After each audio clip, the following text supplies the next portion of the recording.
Great, welcome to Green Mountain Water and Sanitation District's regular meeting.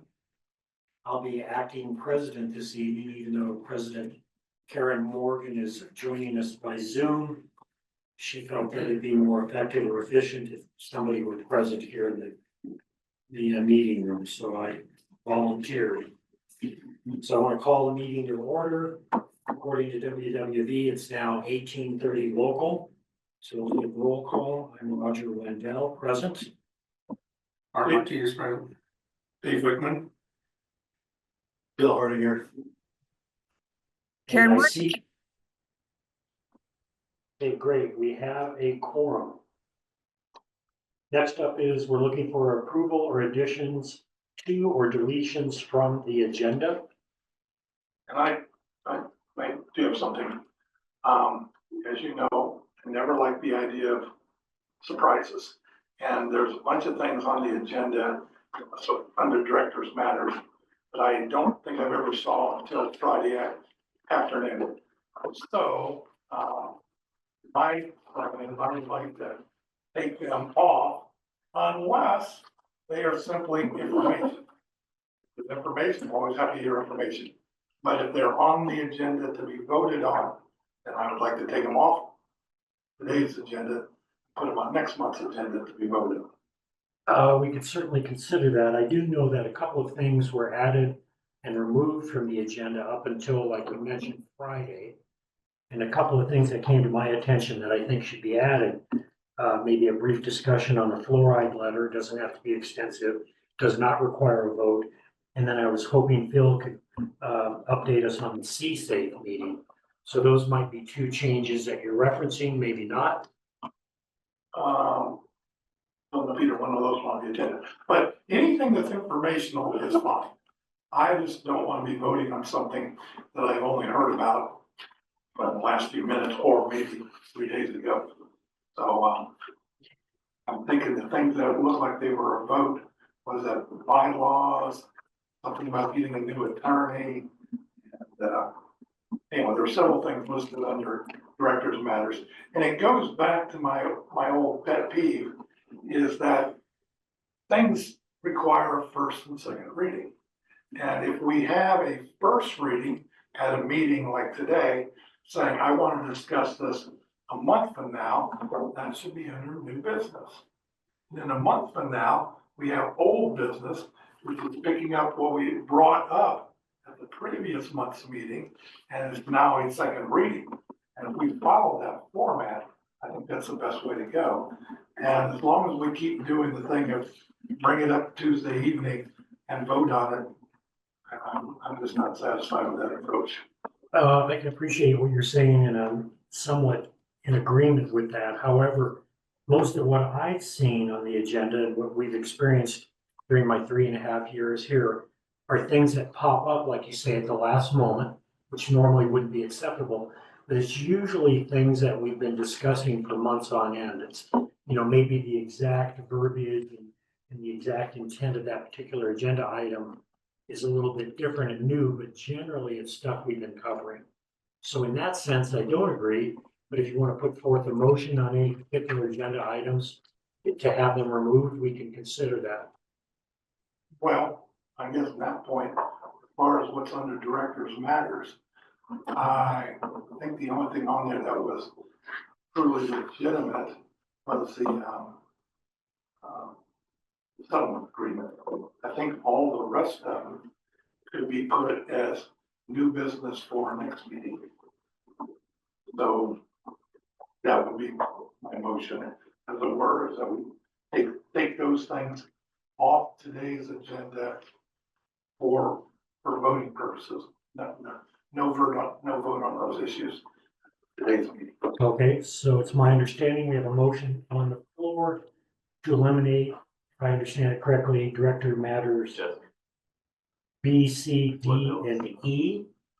Do we have a second for that motion? I'll second it.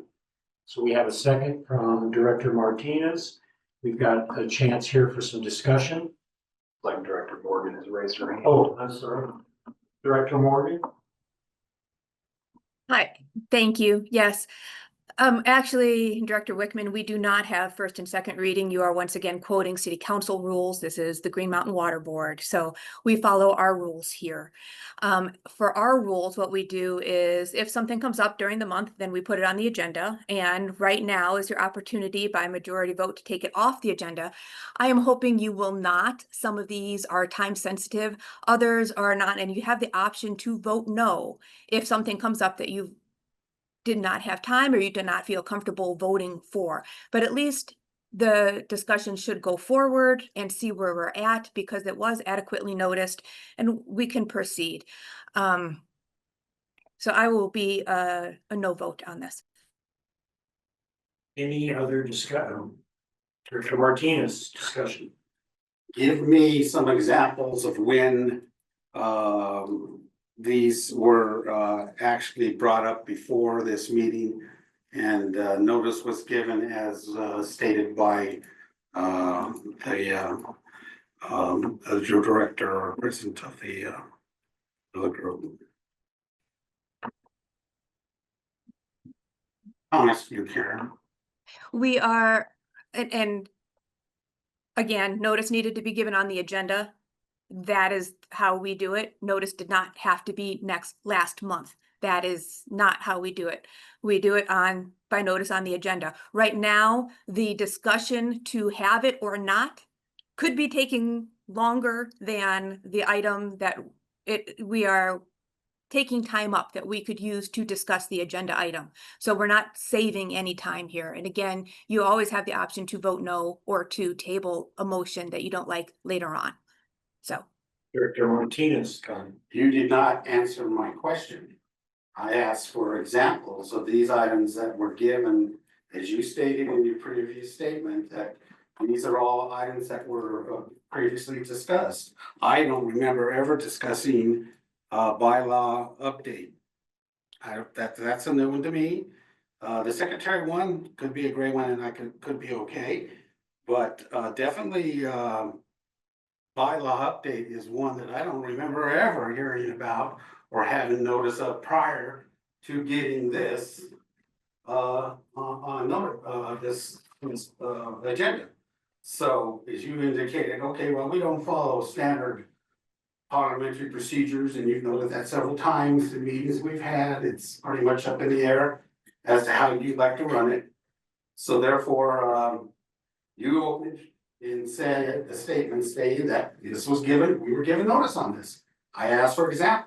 If you just give me one example for when bylaws update was given us prior notice to this meeting.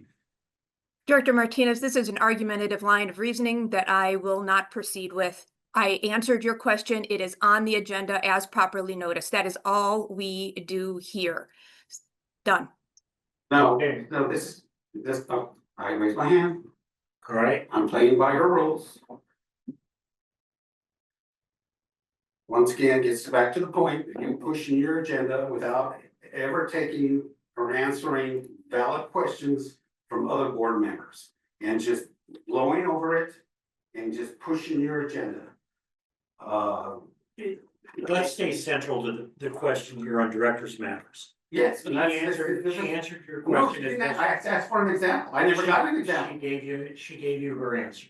I asked for an example. An example is what I was expecting. She did not give me an example. She doesn't have to. She gave you her best answer. So her best answer is, we just do whatever she wants.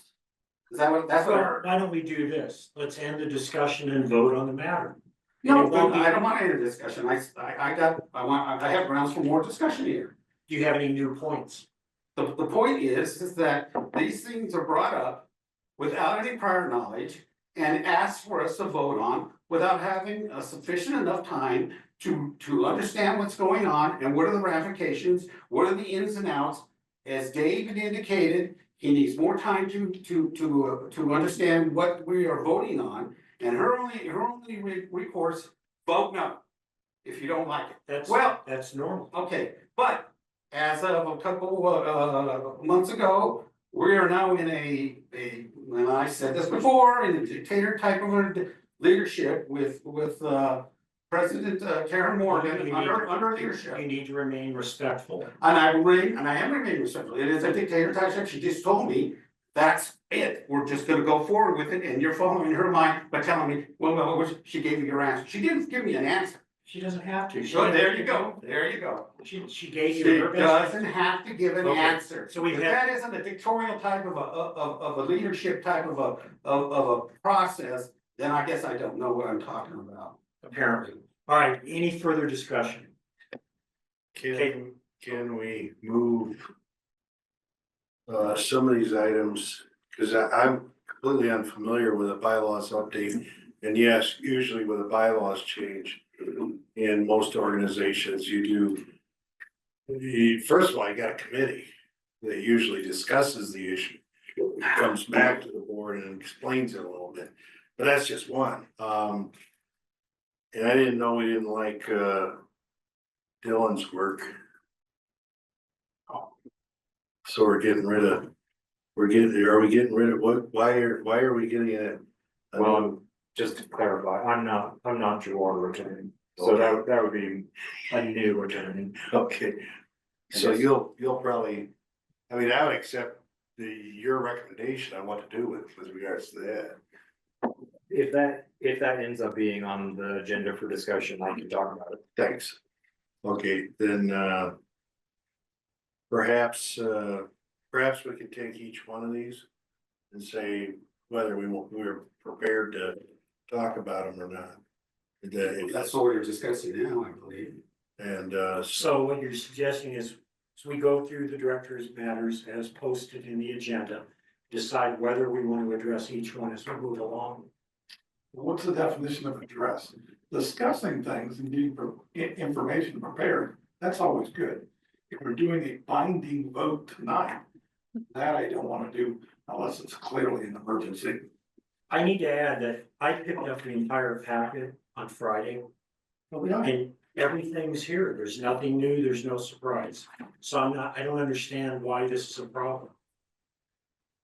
Because it was, I'm sorry, I do have my hand up. Oh, I'm sorry, I didn't again, see. we are discussing the issues. It might help to actually go through the agenda and discuss the issues before you decide you can never discuss the issues, which is the vote right now. The vote is, can we take them off the agenda without any further discussion? And all I hear is people are talking about how we need notice and we need to discuss. Maybe we could actually go through the agenda and discuss them. And as I said, it can be tabled if there's a vote. We don't even have any motions on the floor at this point to vote on. So maybe give it a chance.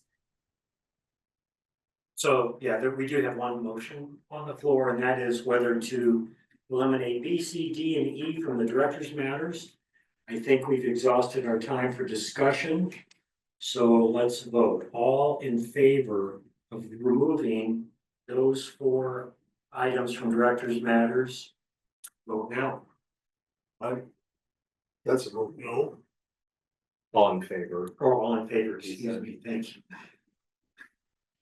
All in favor of removing those 4 items? I will not push it, but when the time comes, I will vote against every one of those items. That's fair.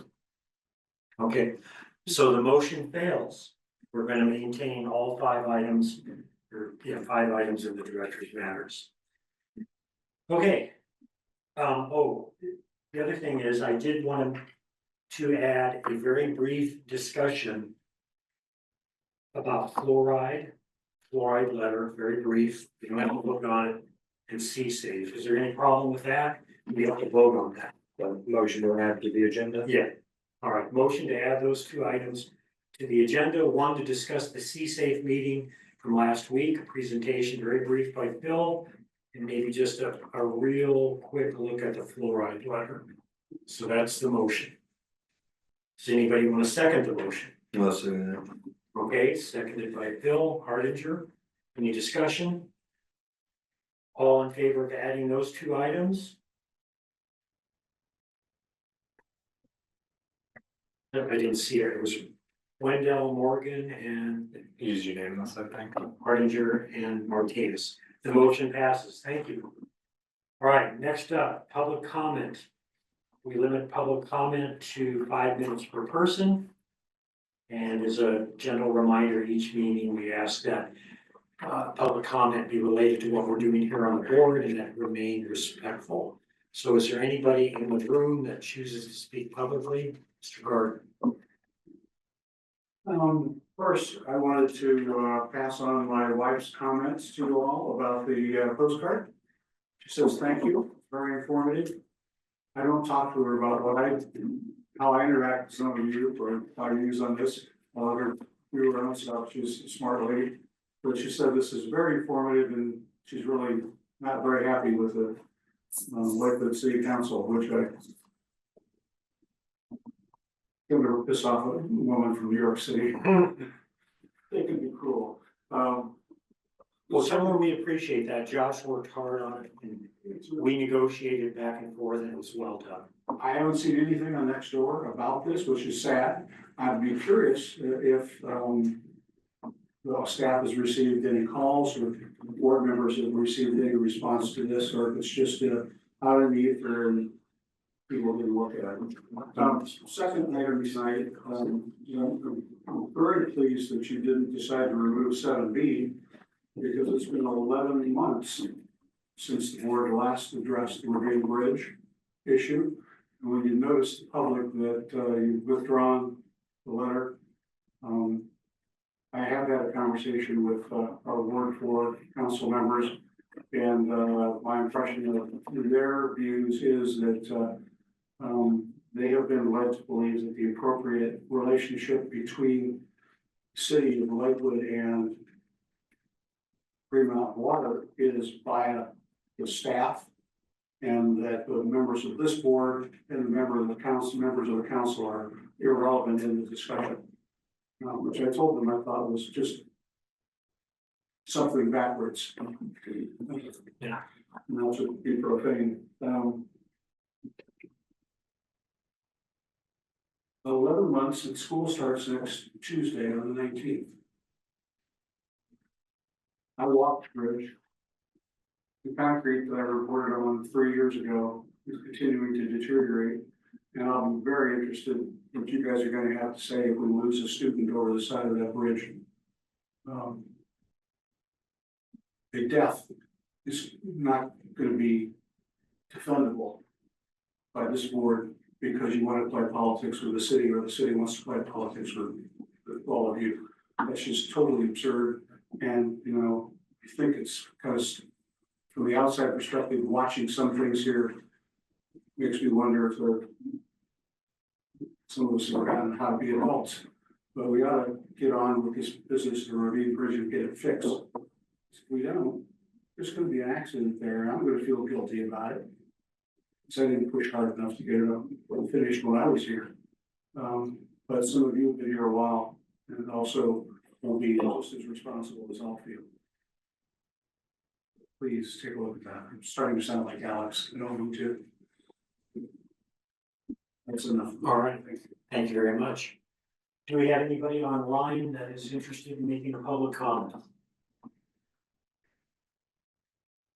Go once, twice, 3 times, no additional public comment. Thank you. Next up is item number 4, approval of minutes from July 8th, July 15th meeting, with a special meeting back then. Director, you have a. I didn't see a hand up. May have taken them a second to get the hand up. Couldn't count to 3 any faster. But go ahead. The number ending in 9514. Back to public comment. I'm here. It's Ludmilla. How are you? Very Sounds good, like Ludmilla. everybody's There's quite a bit of background. Oh, yeah, I got that turned down. I have the computer and this going on. Apologize for that. Sounds like everybody's in a really good mood tonight, huh? Starting out, we're on the road. Hey, Roger. Hey, we got a new president or what? I see you, Karen. Anyway, I'm glad they brought up the ravine. That is what I'm concerned about, is the ravine. But I see you guys have something on the agenda regarding, a design or something for the bridge. If I think I saw that, I'm looking at the agenda right now, that would be wonderful. If I was a board member, I'd sit on their damn porch and say, hey, guys, I need a permit right now. I know we have something legal there that's going. Has anything gone on that? But yeah, I'd sit right there out their front door and get that damn permit. We need that permit. Anyway, that's all I have. Good luck. Be nice and talk to you guys soon. Thank you, Ludmilla. Anybody else care to comment? I think that does it this time around. Very much appreciated. Again, moving back to approval of minutes for July 8th and July 15th. I do have one small issue. I think we can approve the minutes that people agree to. I'm not pushing it that direction. But the titles for myself and Phil Hardinger are incorrect on the minutes for both meetings. So I don't, if that maybe just an administrative correction. Okay. So do we have a motion to approve the July 8th and July 15th meeting minutes? With that little exception of correcting some titles. I do one question. Sure. Obviously, the mistakes that you pointed out, my name's misspelled. Anyway, the one I thought was of interest, and maybe it's simply, I don't know the date of this, I get, anyway, it's the second one. And under financial matters, it says the board discussed resigning a deposit agreement with Mr. Stanley. And I'm like, I have no idea what the heck that means. Is that July 15th? I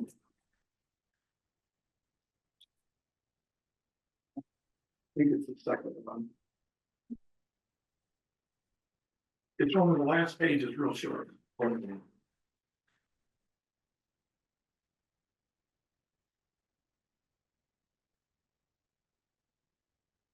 Oh, there we go. Board discussed.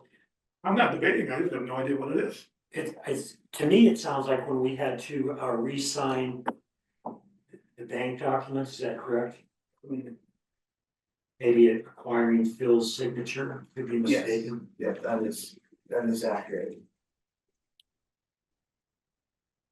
Do you recall that, Dave? We had to bring Phil up to speed and get him to sign the banking documents. Oh, So that's why it's a re-signing. well. Oh, resign. Oh, that was like resignation. Okay, well, all right, that, I guess that explains it to me, but still matter if somebody's reading the minutes from the outside. What in the world would they think that is? And I guess that's kind of a pet peeve with some of these things. I'll notice it'll be like, it was brought up and it was voted on. And it's like, well, you know, I was there, so I kind of know what you're talking about. But if I was a guy from out in the public reading this, a number of these items, I have no idea what the heck you're talking about. But anyway. That's why it'd be so great if we end up with a secretary after this meeting. Yeah, I knew that was where that was going. I saw that one coming. So anyway, for what it's worth, I'm not gonna make an issue out of it. Okay, so all in favor of the July 8th and July 15th minutes, have they stated with this? We don't have a second. Oh, excuse me, Dave, did you make the motion? I'm not sure we even had a motion. I'll make the motion. Okay, that we approve the July 8th and July 15th minutes with the exception of some clerical errors on Director Whiteman's spelling of his name and the titles for the treasurer and the vice president. Those are just clerical errors. And just a comment to the note taker, if you could please elaborate a little bit. For me, it's like stimulating the memory of what happened.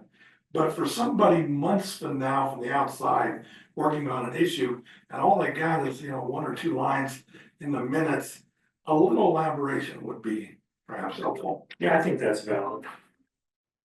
Anyway, do we have a second to my motion to approve both sets of minutes? Yeah. Oh, we do, okay. Any further discussion? All in favor of approving both sets of minutes? It's like 3, 4, Unanimous. it's unanimous. All right, thank you. And I will reach out to them and relay that message.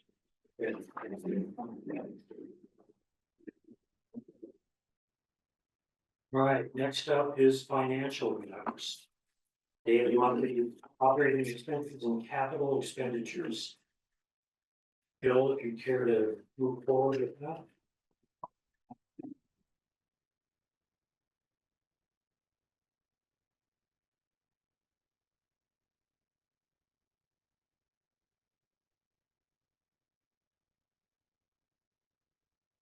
I have in my hot little hands the expenses and unaudited financial investment report. My current I'm ready for questions if anybody want to ask.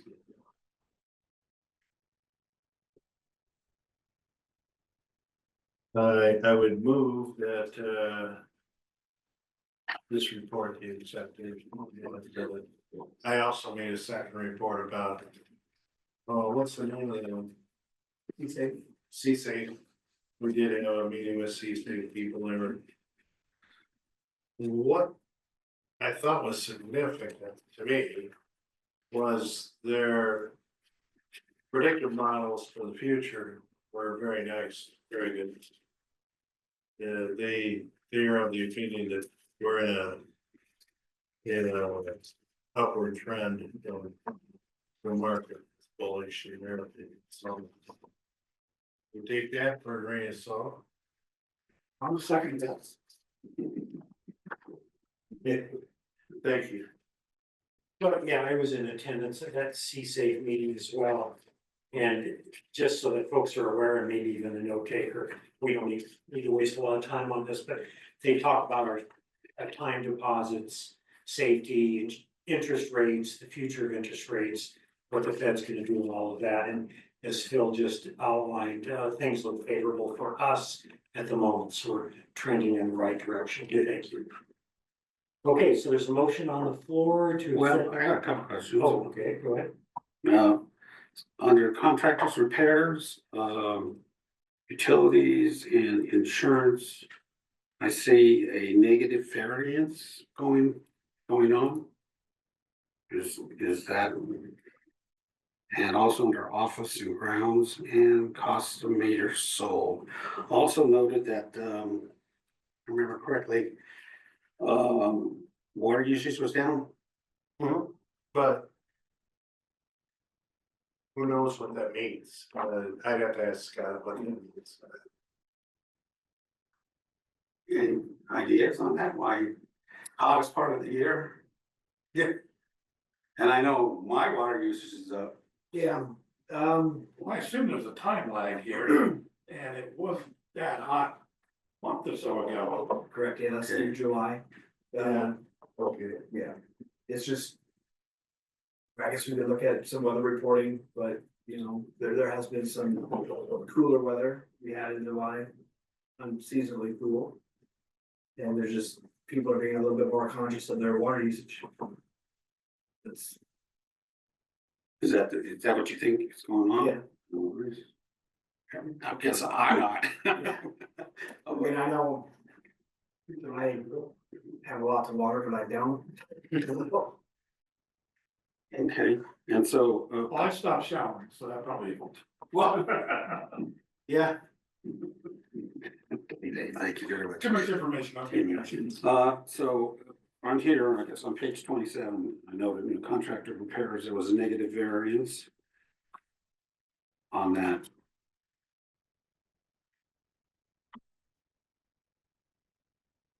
So we have more breaks. Yeah, we've had a lot unseasonably high cost in restoration over the last probably 2 years. Some of the leaks that we've had have been more significant than a typical repair is. So on this last these last invoices, we had 2 main breaks that were 23,000 and 34,000 respectively on the cost to replace all the asphalt in that. Okay, It's really hard to predict what restoration is needed, and usually those are on a street that is not thick enough, or the surface is not in a condition to handle the leak. So it blows apart everything, and then we have to come back and restore, so. okay, one more problem in the contractor repairs and utilities. What is that?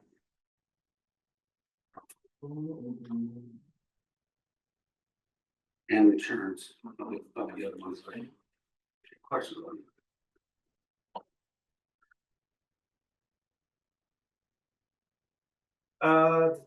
They made adjustments to the property values, they increased, 2025 premium above what was presented in the budget, so that's where the negative rate comes from there. So our premiums have gone up. Yeah, they actually sent some people out here to assess all the property, and all of our assets, and that's where that changes. So they're saying our assets and our properties are valued higher. So Yes. that just happened to be. Okay, Yeah, I was gonna say, that's been happening all over the place, so so it just happened to be. Yeah. welcome to our new world. Yeah, I know, they actually had to come into my house and video it. I thought, I'm gonna cancel the insurance unless I let them in there. Yeah, they came out and they walked every site. Did they walk in the building too?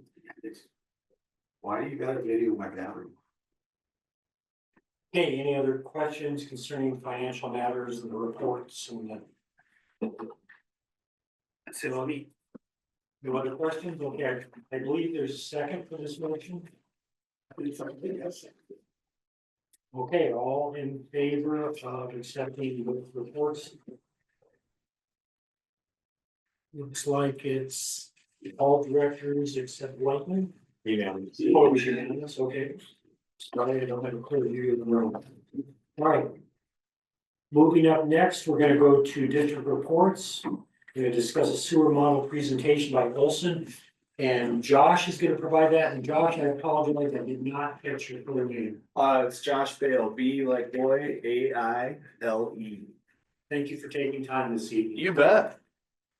Thanks for having me. We're gonna go through our technical memorandum. On our sewer basin flow study. We put some monitoring equipment in some wells. Or in some manholes. Hopefully you guys, this was in your packet, correct? So I'm gonna go through just the basics of what we were trying to do. Some things that we noticed. Overall question, Sure. when I was reading that stuff. Yes. And it's like, being a former economist, I'm look at numbers and then I glaze over. And so my first question is, why am I looking at all these numbers? And the one thing I was gonna suggest, when we're putting it in the pack and stuff like that, give me a context of what is the reason I'm looking at these numbers and how are they leading to me to some sort of conclusion? Like, why are we looking at these numbers? And thanks for having me. Because today. somebody told you to do it. But I mean, for me, I'm like, why am I looking at these numbers? That's exactly why I'm here. Yep, so really two reasons. One, Olson is working with the district to clarify and confirm, to build confidence in the numbers that we're using to plan how big the infrastructure needs to be in the future. For everything. For Everything was not in that report. it's not in this Everything in report. the district. But what we're trying to do is build confidence in the baseline of the flow that we're actually seeing in the sewer system. So when we reach full build out, we don't go, uh-oh, I wish we would have made that pipe a little bit bigger. Okay. So that's the overall goal of the work that we're doing with Josh and Sam to try and clarify, are the numbers that we're seeing in past historical reporting, are they jiving with the actual flow that we're monitoring, that we're measuring in the pipe today? Okay. So, Because one thing we've been talking about doing new developments and Uh-huh. stuff like that. I was like, can we handle it and stuff like that? We've had situations where, no, we couldn't. Mhm, You know, one guy came in, like, we can't add one more unit on there. that's And right. then on the other hand, we got the Fed Center that wants to do a whole bunch of stuff. Mhm. And so I was like, what is our situation? Yeah. Well, we need to keep the sewer in the pipe. Right? Probably a good idea. Yeah, that's probably a good idea, right? So the whole goal is we want all of the sewer to stay in the pipe. Sure, And if the pipe's not big enough, no problem. that's a problem, right? So, a multifaceted approach, but our first stab was to take. These two basins, so a basin is kind of like, a watershed. Right, so all of one area flows to one single point. Now, you're looking at Gravity. Weir. It isn't that over by the Fed Center? That's correct. Okay. Yeah, so our, Any particular reason why you chose that one? manhole locations, well, a couple of reasons. What we're trying to do is we're trying to start at our metering point to our wastewater treatment service provider. So what's a good idea is to take where our manhole is, where we deliver water to our treatment provider and work backwards from there. Metro wastewater? That's right, so Okay, so they're metering our flow, and that's how we pay them. and so you're going backwards from there. That's right. Okay. So we can take their numbers, compare them to our nearest manholes, those sync up, we go, okay, no problems between those 2 points, let's back it up, back it up, back it up. So we'll take smaller bites of the whole system. Okay. Kind of to build this confidence. It's also unique because we have, one of the basins has a parallel sewer line. So instead of making one bigger sewer line, we put two lines next to each other that pull flow from the same basin. And these numbers, the two lines are in this, they're existing or is this a They're proposal? existing, yep. Not a proposal. No, not a proposal. Yeah, they're existing. Yep, so what you're working with today. And so the reason why it's important for us to look at the numbers is we have a condition in all sewer systems where we have what's called I&I. So infiltration and inflow. So we can easily guess how much sewer flow we're gonna have based on how much water is going through our meters. So we know how much water our customers are using, we can make an educated guess. If you fill up your water bottle and take it to work, or you use the restroom not in the district, not all of the water that goes through our meters ends up in the sewer, right? Plus we have irrigation, we have all those things, but we can make a educated guess. But what happens is if we design our sewer system based on that number, that's where we get into trouble because during storm events, we are not sealed. Our sewer system isn't sealed. So we have a little bit of rain coming through manholes. If we have elevated groundwater conditions during rain events, we can have inflow through maybe a crack in a pipe, or maybe we have a joint that's not sealed 100%. So our number one goal is to confirm our average daily flow through the sewer system with metering equipment. So we actually have meters in the manholes that monitor flow. And then we do it for a long enough duration that, cross our fingers, we have some rain events. And what we're trying to do is correlate a rain event, and then there's a lag depending on how the system is. But every rain event, and you can see it in the graphs, every rain event, we want to look for a corresponding peak in our measured flow. So that's gonna tell us, yes, the meters are working because we picked up an anomaly. It rained and we saw a bump in flow, you know, a couple hours after it rained. And it also gives us an idea of how much I&I there is in the system. So how bad is our system leaking? And for us, like the I&I isn't bad, but it's still important for us to quantify it because what we do is we take the peak flow that we measure after a rain event, and that becomes our peak. They call it a peaking factor. So when you're looking at this data, it's simple math.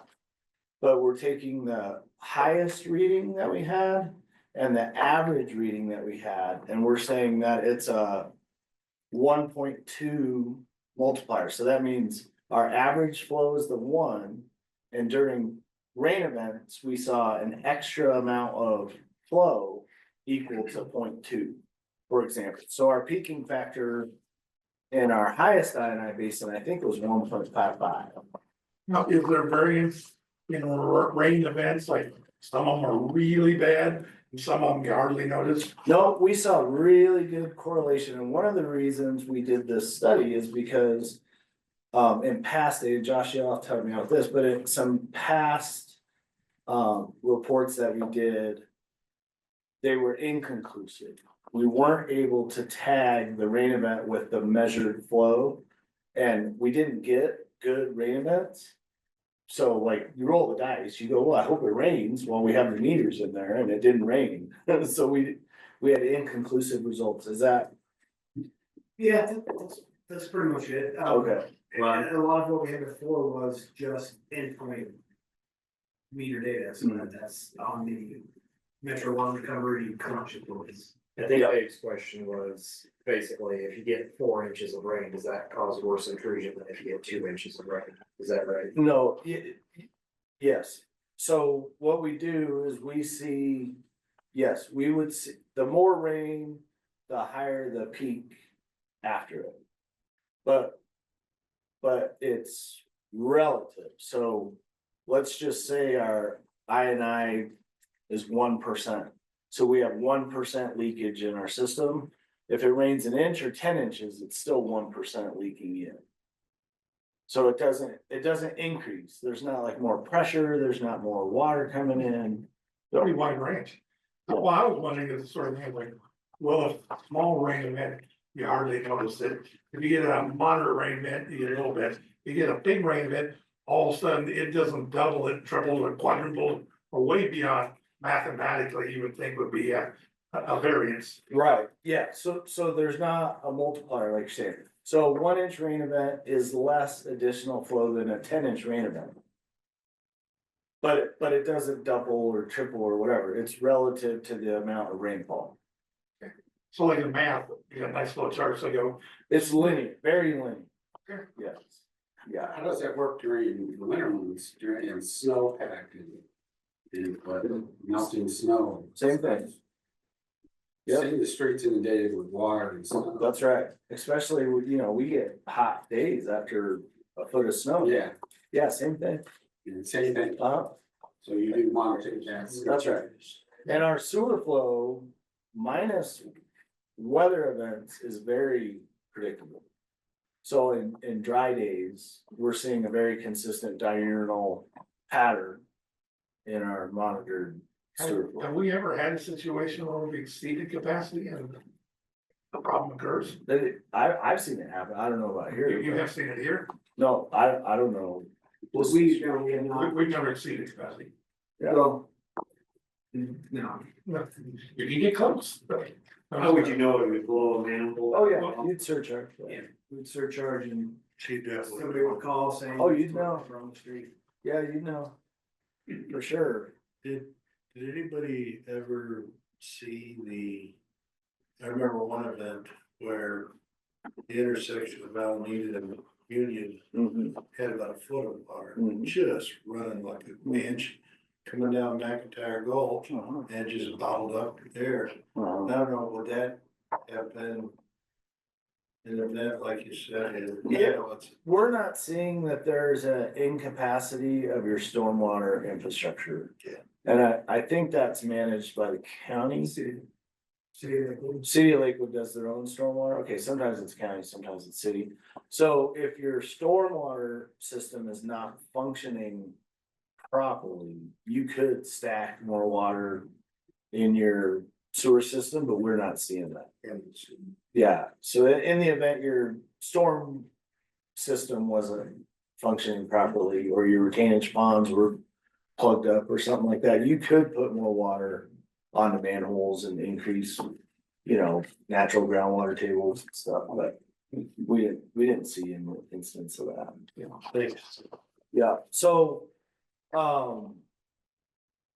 basically, we have the data that we need for future planning of sewer system projects in the district. So the numbers are in the table, we have gallons per minute, both our average day flows and you'll see maximum day flows. And then you'll see what we call the max day peaking factor, which is just a mathematical function of the max day and the average day. So how much extra water is there during rain events? And so we also did a velocity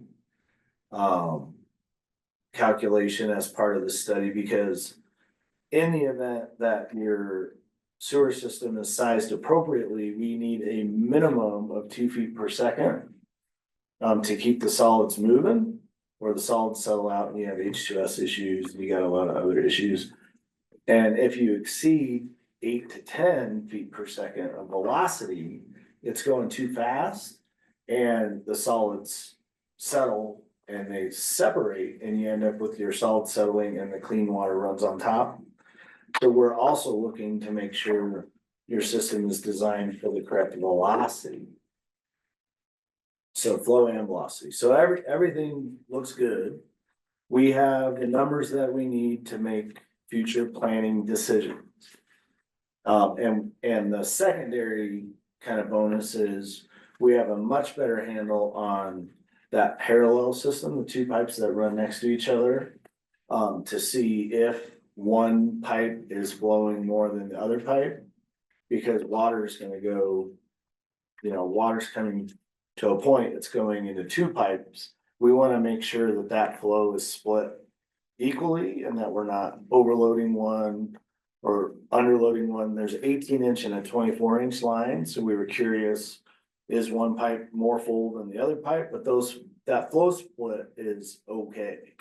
Like it's a higher capacity full in the 18-inch, because it's a smaller pipe, but the flows are pretty equal, so we're happy with that. Is it common to run two Oh, pipes yeah. like that? Yeah. What's the reason? Is it cost effective? Oh, yeah, so instead of run, especially if you have an easement or you have room, like you don't wanna bypass pump, put in a 30-inch line, you can just run an 18-inch line right next to it. And these two lines are in the same trench. Yeah, To give you some context, Belmore Baptist Church, right next to Anvil Park, that's where that management version is. Where it splits into two lines, runs through Anbrook and then ties into Harrison. That was done in the state of New Spain. so the kind of the secondary, Over there. yeah. So the secondary benefit was we were able to correlate very well the rain events to peak monitor flows. And so what that means is if you have an illicit discharger, if you have something else going in your system where you might have a cracked sewer line that you don't know about, and you're next to a retention pond and you're taking water in from that. Like sometimes we'll pick up peaks that are not related to a weather event. So we're also looking for that. We don't wanna see a peak flow that isn't correlatable to a weather event, because it means that water's coming from somewhere. Right, and so that would mean we have some other investigation we gotta do to go find where that point source or non-point source is coming from. So that's what we were trying to do. We feel like we accomplished that. In the recommendations section, I would just add that. And I've been working with Ally and Sam, and we talked about this, and probably need some feedback from Josh and Sam at some point, but what I'd really like to do is. What I hate to do is a study, and then the recommendations, I hate for my conclusion to say, I wanna do another study. I just want to be, we don't know what the answer. Yeah. I worked in the government for 20 years. And then I joined the dark side, so I hear you, but. So I just wanted to clarify, our recommendations are. It reads, we wanna do some more studies. But we don't wanna do a study of a study. What this is saying is, we wanna expand the area that we're looking at. And so my recommendation, and I'll take some feedback from the board of Josh, is. What we would like to do is really break these out more as tasks. For the board to digest, and then. You know, we can talk schedule, we can talk budgeting, we can talk all these things. So we're gonna say, here's our recommended things we think you should do next.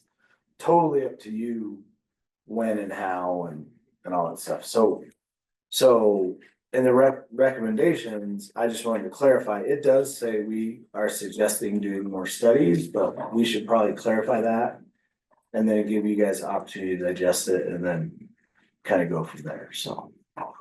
Are you in general agreement that additional study would be needed? Yeah, especially with the plan zoning changes, so Yeah. that will be kind of a twofold. Where we're at with our actual day-to-day and what the system, how it was designed is what it's capable of for with these changes. So, Are you thinking in terms of studying everything 100%? Or are you thinking in terms of doing multiple samplings? And at some point, you feel like you have enough confidence to extrapolate to the rest of the whole system? Yeah, well, what we've done so far is pretty much validated the numbers that we had. We'd like to go upstream, as Josh pointed out, to on some more of the collector lines. We don't really need to get into the weeds on, you know, the 8-inch in the cul-de-sac down the street. That's, you know, math's gonna tell us that, but some more of the bigger collector lines will tell us where other potential I are coming from and what they're capable of for capacity. I think Josh was suggesting maybe taking this in individual discrete bites, maybe presenting the proposals.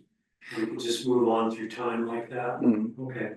When could we expect maybe the first proposal for a proposal, one of these bites? Well, what I would suggest is, and again, I am working at a little bit higher level than Ally and Sam. So my suggestion would be for Josh and Sam to work with Ally and Laura, who are our engineers that are working on this. And just request prioritized chunk where we're defining the goal, we're defining what it's gonna take.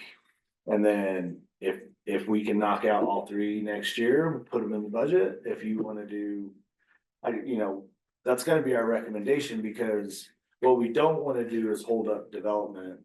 Because we don't know, we're not confident in our capacity, stuff like that, but totally up to the board and you guys. So we would prioritize it, give you the list, and then, we proceed. And we could decide from there. Yeah, absolutely. Nothing we need to vote on this Oh, evening, if we could move in Maybe that budget direction. numbers for 26. Yeah. That'd be good, that sounds reasonable. Okay. Any other questions? I underlined one on Friday. Sure. What is a manhole anomaly? What's an anomaly? Yeah, it's not a regular manhole. It's something to do with aliens. Yeah. I was gonna say aliens. Help, is it on the first page here? Yeah, it says, the cause of these changes may have been due to in-manhole anomalies. I'm wondering what that would be. Sensor Oh, I operation. see. Okay. I see, okay, yeah, so when we're doing flow measurement. We have a need for what's called laminar flow. So laminar flow means all the water molecules are traveling at the same speed in the same direction. They're not doing this, they're not doing this, right? And so when we're talking about laminar flow, every single manhole has a man-made bench, right? And it also has a man-made invert, right? So somebody's down there with a trowel trying to make the bench flat and trying to make the curve match the pipe that's coming into it.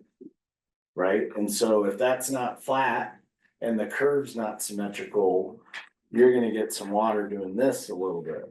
and that's gonna affect our flow. So the water table might be a little bit higher, maybe the IDE of the concrete in the bottom of the manhole, maybe it's not 18 inches, maybe it's 17 inches.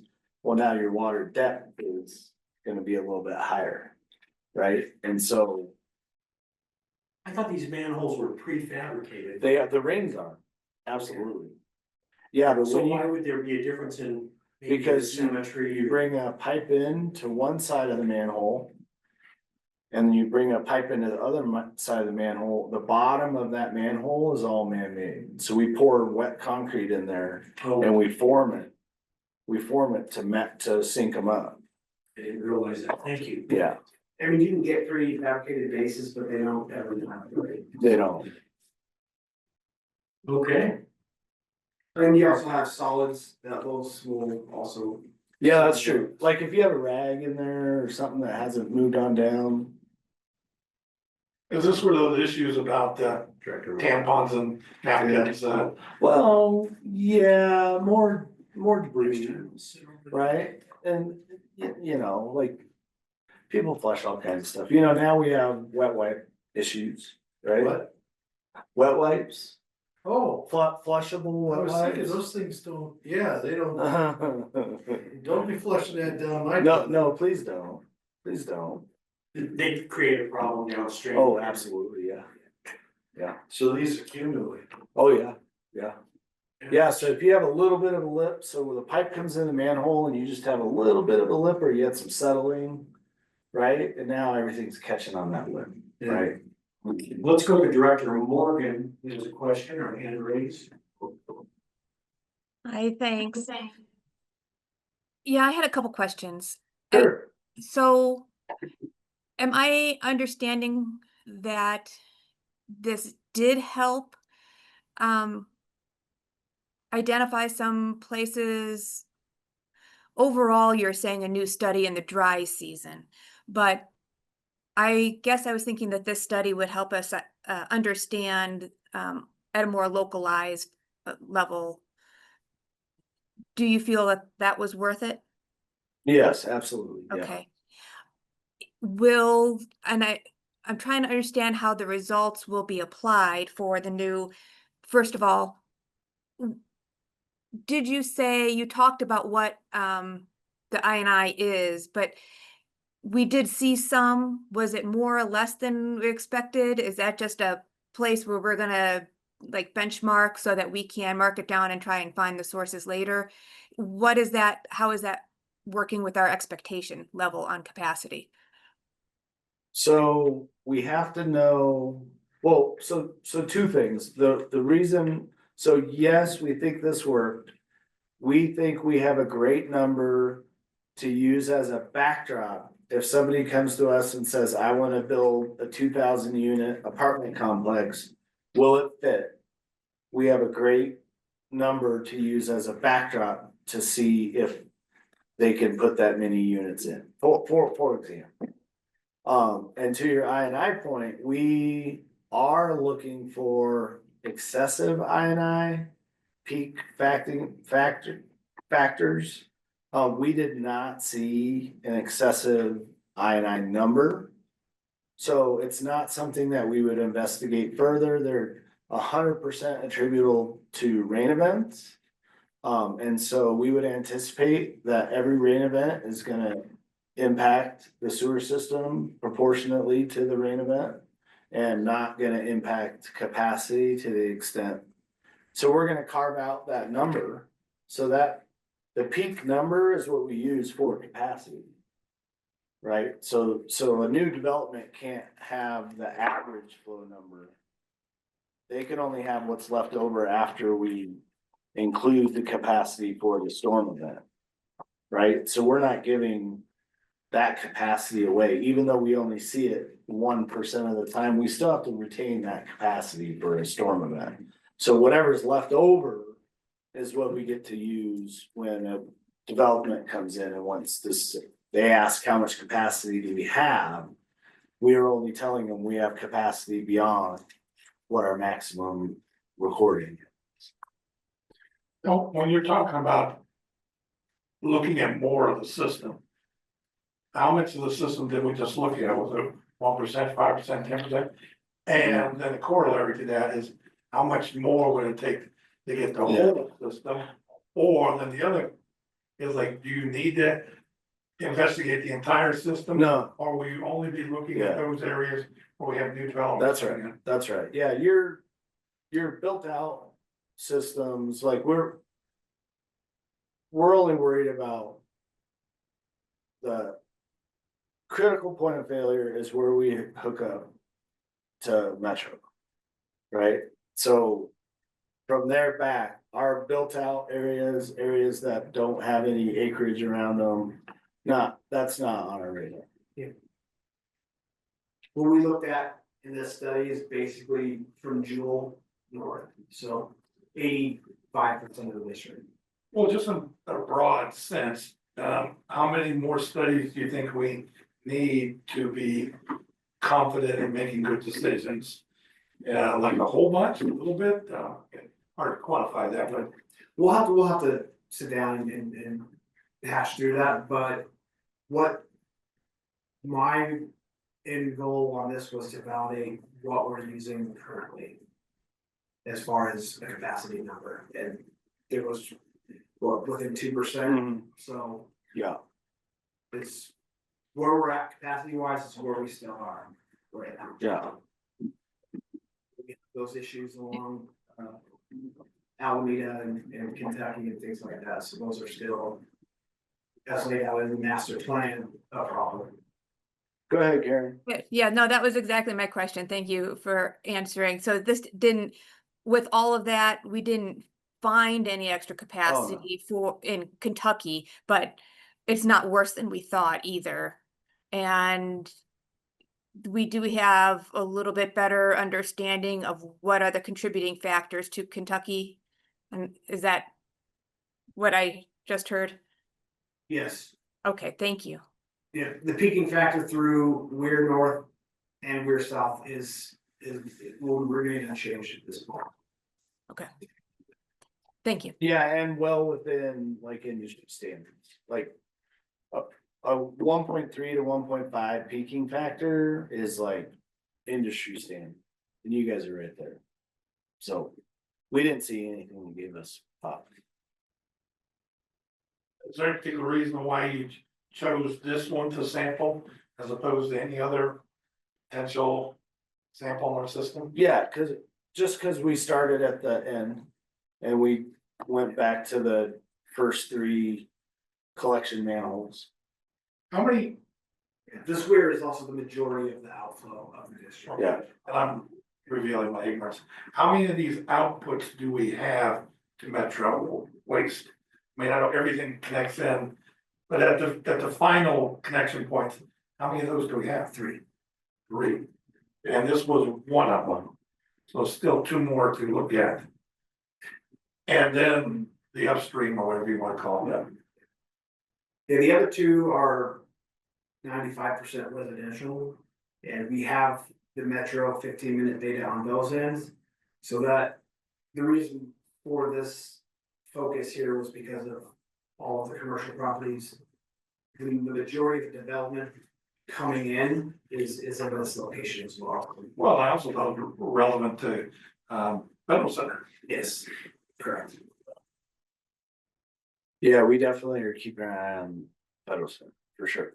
They have a large amount of reserve capacity. Yeah. Okay, any other questions? Josh, I think that does it. Okay. Unless you have anything else you'd like to add? I don't. I'm gonna stick around just to hear the director's report, put Josh on the spot a little bit, Okay, and then I'll be on my way. Thanks for having me. Where does, so does all sewage here end up in the same place for people? Mm-hmm. Yeah, So the Federal Center sewage ends up at Metro. at Metro. Mm-hmm. Well, everything goes to Metro, doesn't it? Yeah. They have no other place to go, right? Well, not here. Not here, Parts of Lakewood go to Littleton, Inglewood. Oh, or yeah. now South Harvard. But for our district, everything we. That's right. Okay. Well, when you asked that question, I thought, well, we have those facilities, like, for instance, they got one over on Jewel and, Green Mountain Drive, whatever. I'm probably getting the cross page wrong, but there's a Denver water facility there. Yes. That's our, right down here. At Jewel, Utah. Yeah. Yeah, that's on the potable water side, and that's where Denver pumps to us that we supply our customers. Okay, and that facility is just like water side. Where are our facilities that involve wastewater going out? Going out, so it's at Tennessee and Garrison, which is just south of Addenbrook Park on Garrison, Okay, right before you get to Mississippi. okay, We have one down, that's not actually in our district, is it?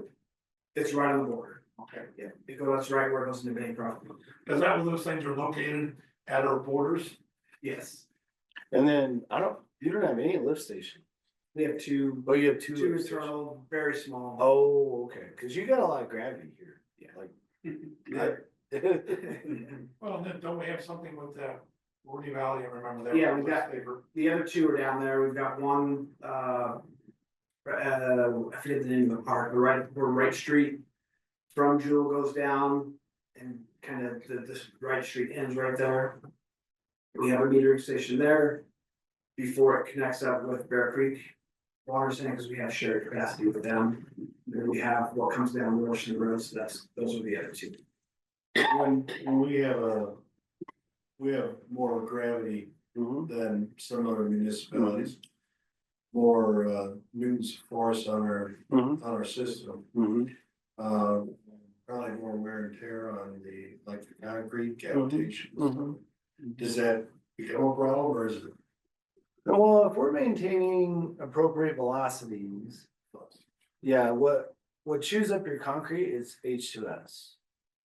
So still, okay. So, but as long as we're maintaining velocities, concrete lasts a long time.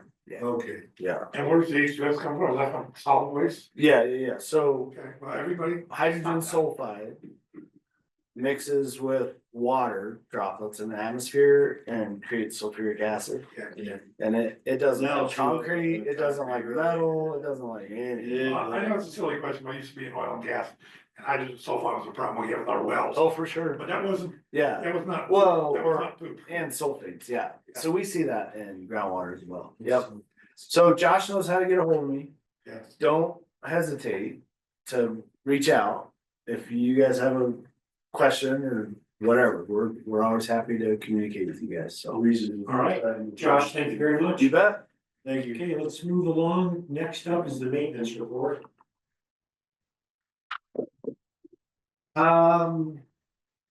We only had one main break in July. That puts us at 10 year to date. We're ahead of historical pace. We've been averaging about 25 a year for probably the last decade, and we're trending in a better direction as of right now. Okay.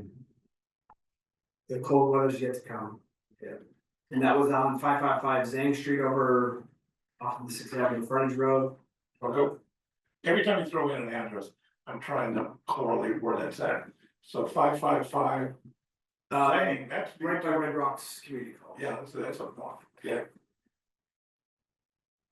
Had one leak over there on the 12-inch that runs down that road, and it was corrosion. On the ravine topic, the easements were submitted, like what I did hear back from the project planner, and she's supposed to get back to me by the end of the week. So we've addressed all comments. Easements were surveyed and prepared. They would have all of that, so we're waiting to hear back from them. Where we go next, I would imagine. It'll be design approved. That's the goal. Well, you're thinking it's moving along as, or not planned, but what is expected, so it is. Okay. Ever since our meeting we had in April, there's been good communication between their engineering team and ours, so we're providing what they're asking and go from there. Thanks. We'll have a lot to update on that project, other than what we've performed everything that they've doing. And on that, also RG prepared that letter. I don't know if you had a chance to review that, but they threw in a lot of, comments that would directly affect Green Mountain Water Sanitation District with an additional cost to rehabilitating, the structure. As opposed to moving forward with, abandoning that and having just a pipe only crossing, no public access.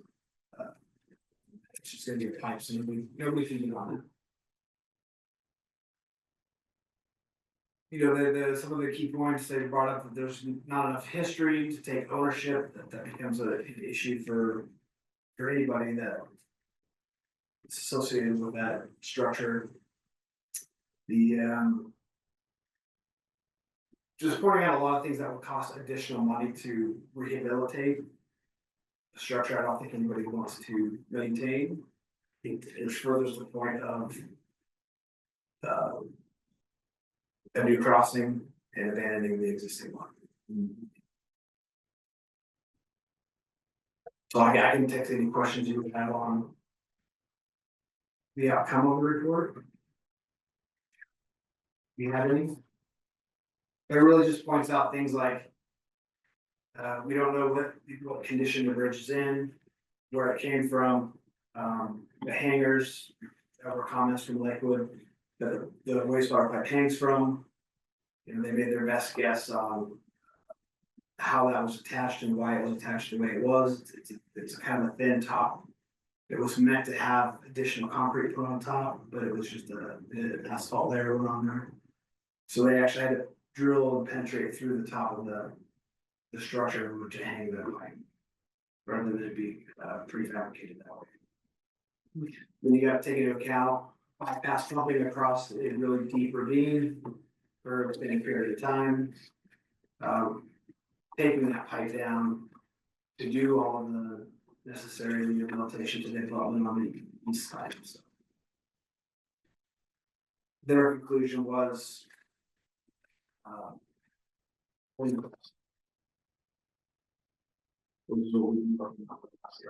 Right.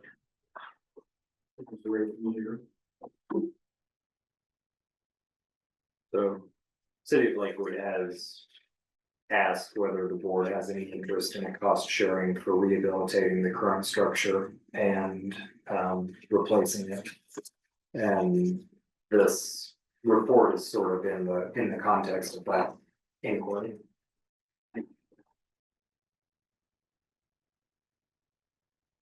I think generally speaking, the board is not interested in that, but if that is a misconception on my part, let me know.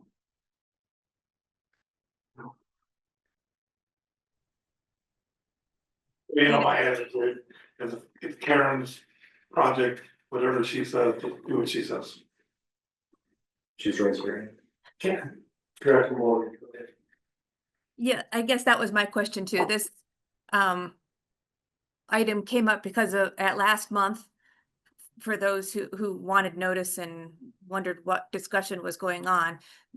Lakewood did make the offer and we had, but my memory was that the maintaining the structure and keeping it in place and rehabilitating it would take more cost. And it wasn't, we would need to do this replacement structure. So I'm thinking that is exactly what Josh said, that that the letter says, and RG agrees that it's a bigger project than we think, and there are problems. So I think we are just on track to keep doing it like we did. Thank you very much, Josh, for getting those papers done. And I hope that and to answer the public comment from first thing the meeting, this bridge replacement structure is ongoing. They have been working at it for a little while. Everything is in now, paperwork is complete, and we can get it going as soon as we get approval. So thank you all for handling it.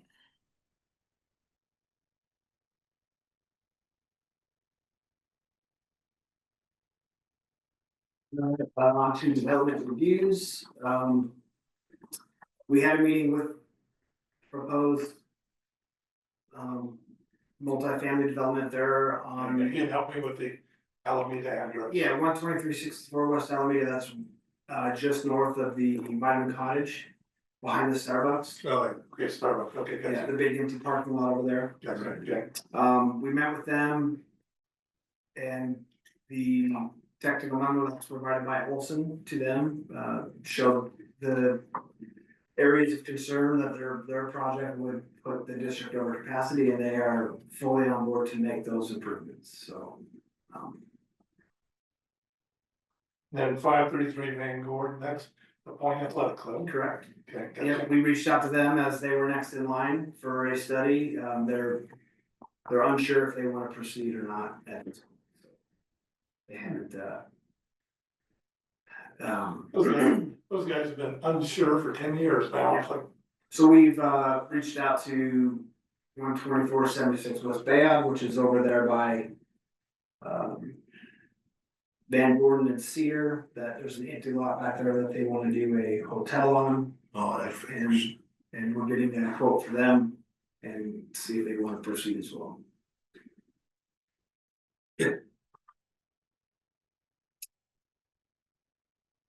And build up current bills. Whatever. Big Sky, we had a kickoff meeting with them about a week and a half ago, just to kind of familiarize everybody with the project. We have new engineers. You know, it's been in holding for quite some time.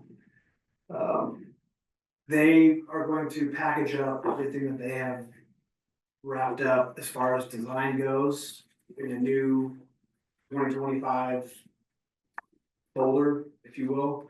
So there's no issues as far as those documents, what revisions have been done, things like that. So, very preliminary there, and I have not heard anything of that. I can't remember, how many units were we thinking of, like a couple I thousand? think it's like 3,000. 3,000? Yeah. Okay, well, I guess you gotta do what you gotta do, but I would be watching them very closely to try to make sure that they don't try to go over that. We gotta do what we have to do, we don't have to do more. Correct. Yeah, we have Miller and Associates handling that project. Not a lot to mention other than that, you know, they reached out and we've had a. Do we have a sense of timing, or they've been kind of biting at the bit, so to speak, and now that they're free to go, are they dashing out, or are they dragging their feet, or? Well, we, you know, after the initial kickoff, we have not seen any documentation come over yet, it's been about a week and a half, so. Yeah, well, part of them maybe asked, is I've been, they go up and down, C470 the other day, and you know, that whole bit about Morrison and their big project, with drawing a blank on, there at, yeah, Jewel, Jewel and 470, the big old houses that they didn't have any water for. And so they were in the newspapers as, building the house without any water. And so my question is the market going down and they're just not building like gangbusters again? Or will they be doing like gangbusters real shortly? My sense is they are eager to get it started, but they haven't really gone into detail on how much, like say in 2025 or even in 26 that they want to start. Cause it's been a month or two since we've had this approval. Like they're not biting at the bit on the first day. No. Okay. Whatever. We did respond to Jeffco on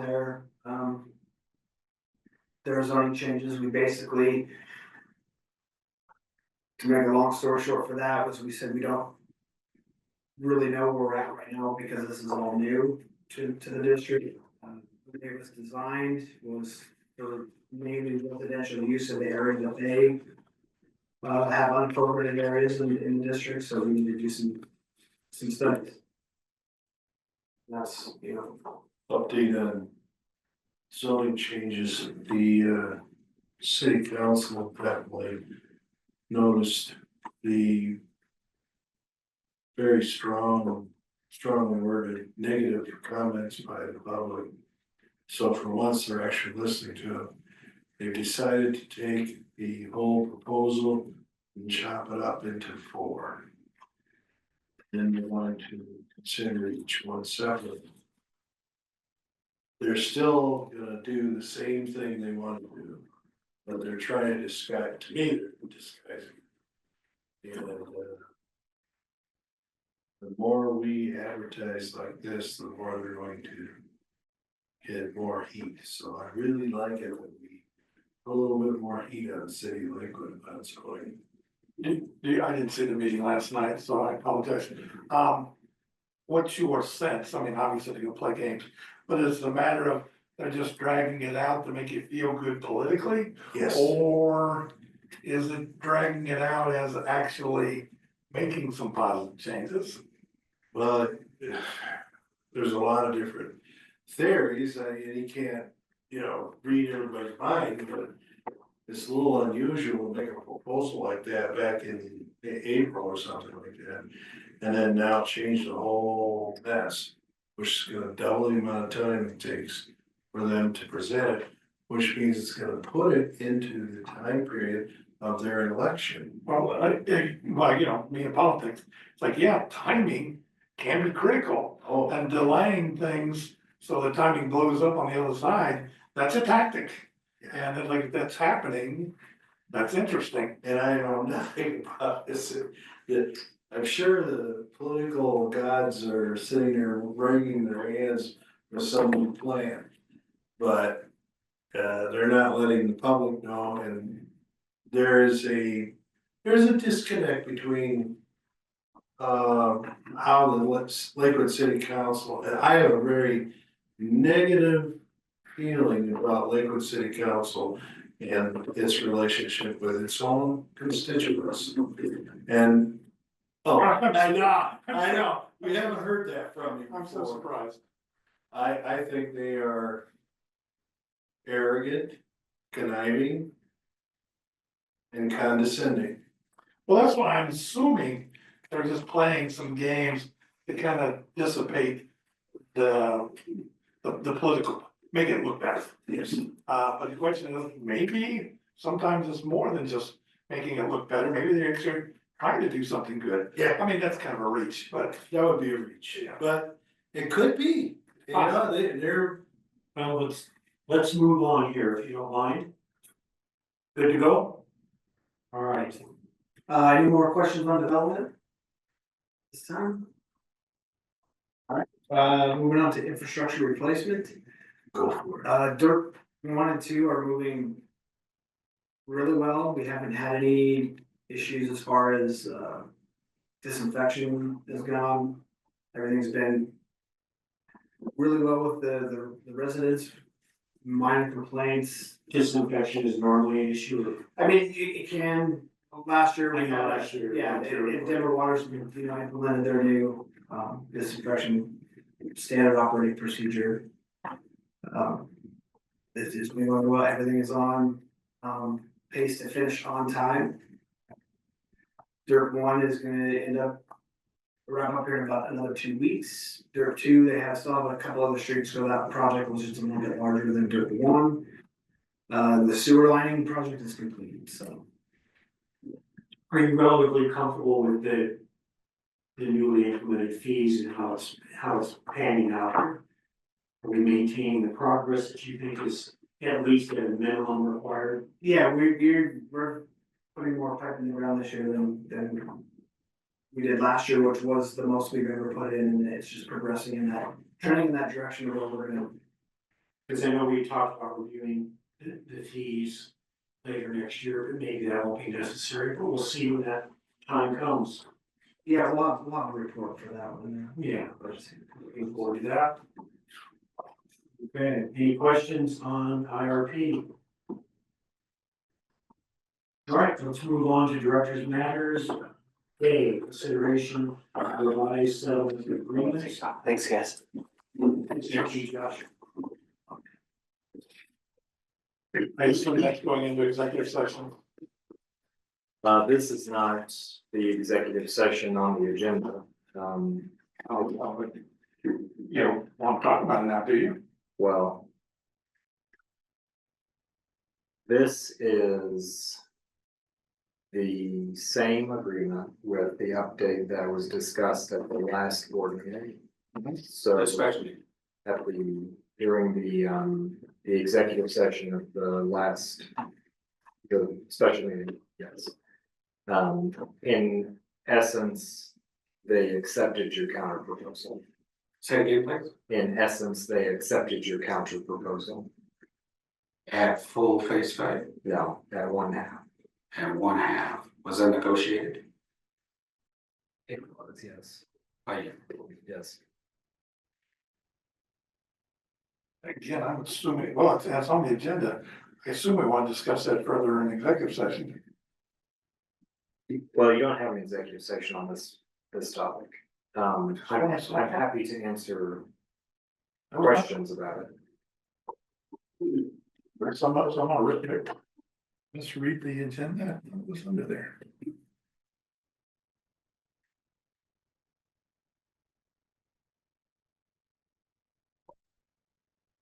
So,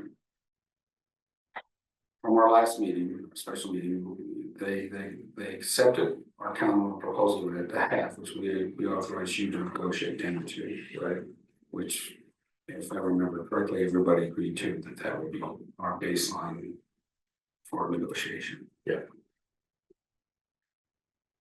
so I am asking for you to approve this agreement and execute it. Say it again, please. I'm having a hard time hearing. That's all right. I'm asking you to approve the agreement and execute it. On the basis of your instructions to me at the last meeting. So you're requesting vote tonight? Director Morgan has a question. Hi, yes, I thought, I agreed to, thank you for saying you're requesting it, but that was the directions from last month. That if we would add this provision, there were no other provisions except for, I am still wondering about the status of getting that reserved capacity back. Yeah, Are you still confident? How confident are you in this language and ability and that? actually. Relatively more confident than I was, in the interim between last meeting and this meeting. Lakewood Land Partners Council has continued to work with me to get me into contact with the GSA. So even without an agreement, they are cooperating. Okay, did you find out, I don't remember, I'm sorry, the status of if it was dedicated reservation for this property, or was it just the overall? We did confirm that it was, well, we confirmed that the documentation and LLP's understanding is that the capacity reservation is split out in numerical terms. Okay, which would suggest that they have it and they can give it up, and it really shouldn't be reverting to GSA anyway. Okay, At least the 65% or whatever is attributable to that portion of the property. right, okay.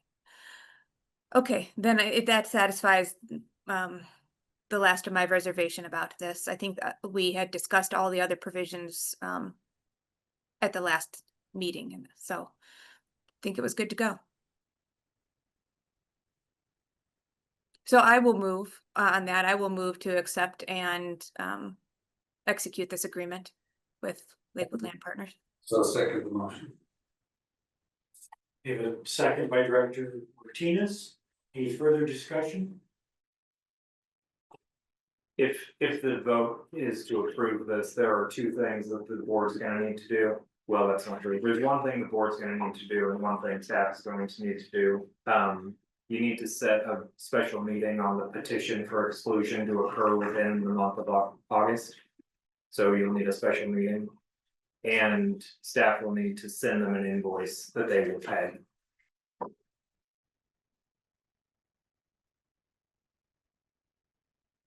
Are we open to a special meeting a week from now? Most of us available. That's a good possibility, I'm not, but I don't remember my exact dates in August. It's August 19th, if that means anything.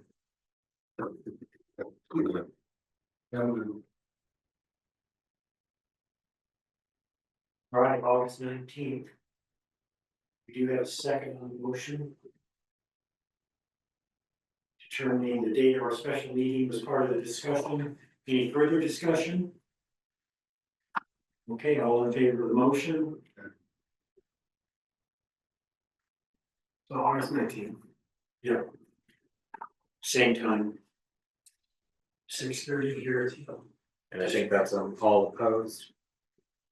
Okay, Director Whiteman opposed. The motion passes.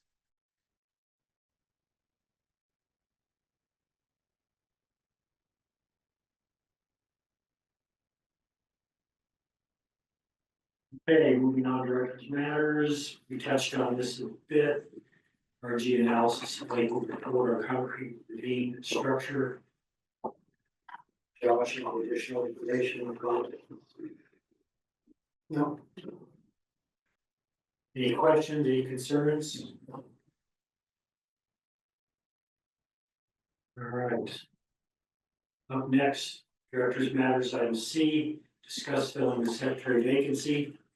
As I've mentioned in past meetings, I think it's important that we do have a secretary.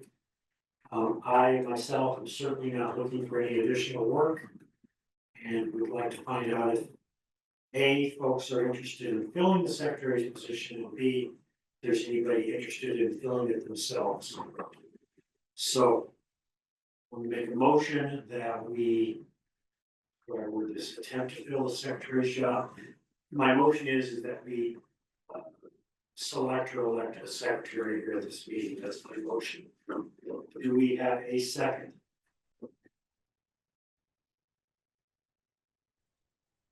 I will I second. think I see. Right, Director Morgan seconds the motion. Any further discussion? Again, in summary, I think it's important that we have a secretary. I am Would very there be, grateful. You I'm stepped sorry? up. I am very grateful you're stepping up to do this. I think it is an important thing too, and I'm disappointed we. I haven't stepped up yet. I was Oh, hoping yeah, you're right. somebody else would be interested in being, is anybody interested in being the secretary? Apparently not. I don't know if I need to modify this motion or not. I would accept the secretary's position. Provided that my duties as vice president. Can I modify the motion then? You can amend by substitution. So you make a motion to amend by substitution, and we vote yes on that, and we'll vote that you can be. Okay. So as Phil said, We did an amendment by substitution. I seconded. okay. So any further discussion? It looks like I am running for the secretary's position. No additional discussion? All in favor of the motion? Thank you. Okay. 3 in favor, Martinez and Whiteman opposed. No, motion. Oh, you did, oh, shoot. Whiteman opposed. All right, the motion passes. Roger Wendell is now the vice president and secretary. Green Mountain Water Board. Up next, bylaws update, contract revisions. Can be found on page 41 of the packet.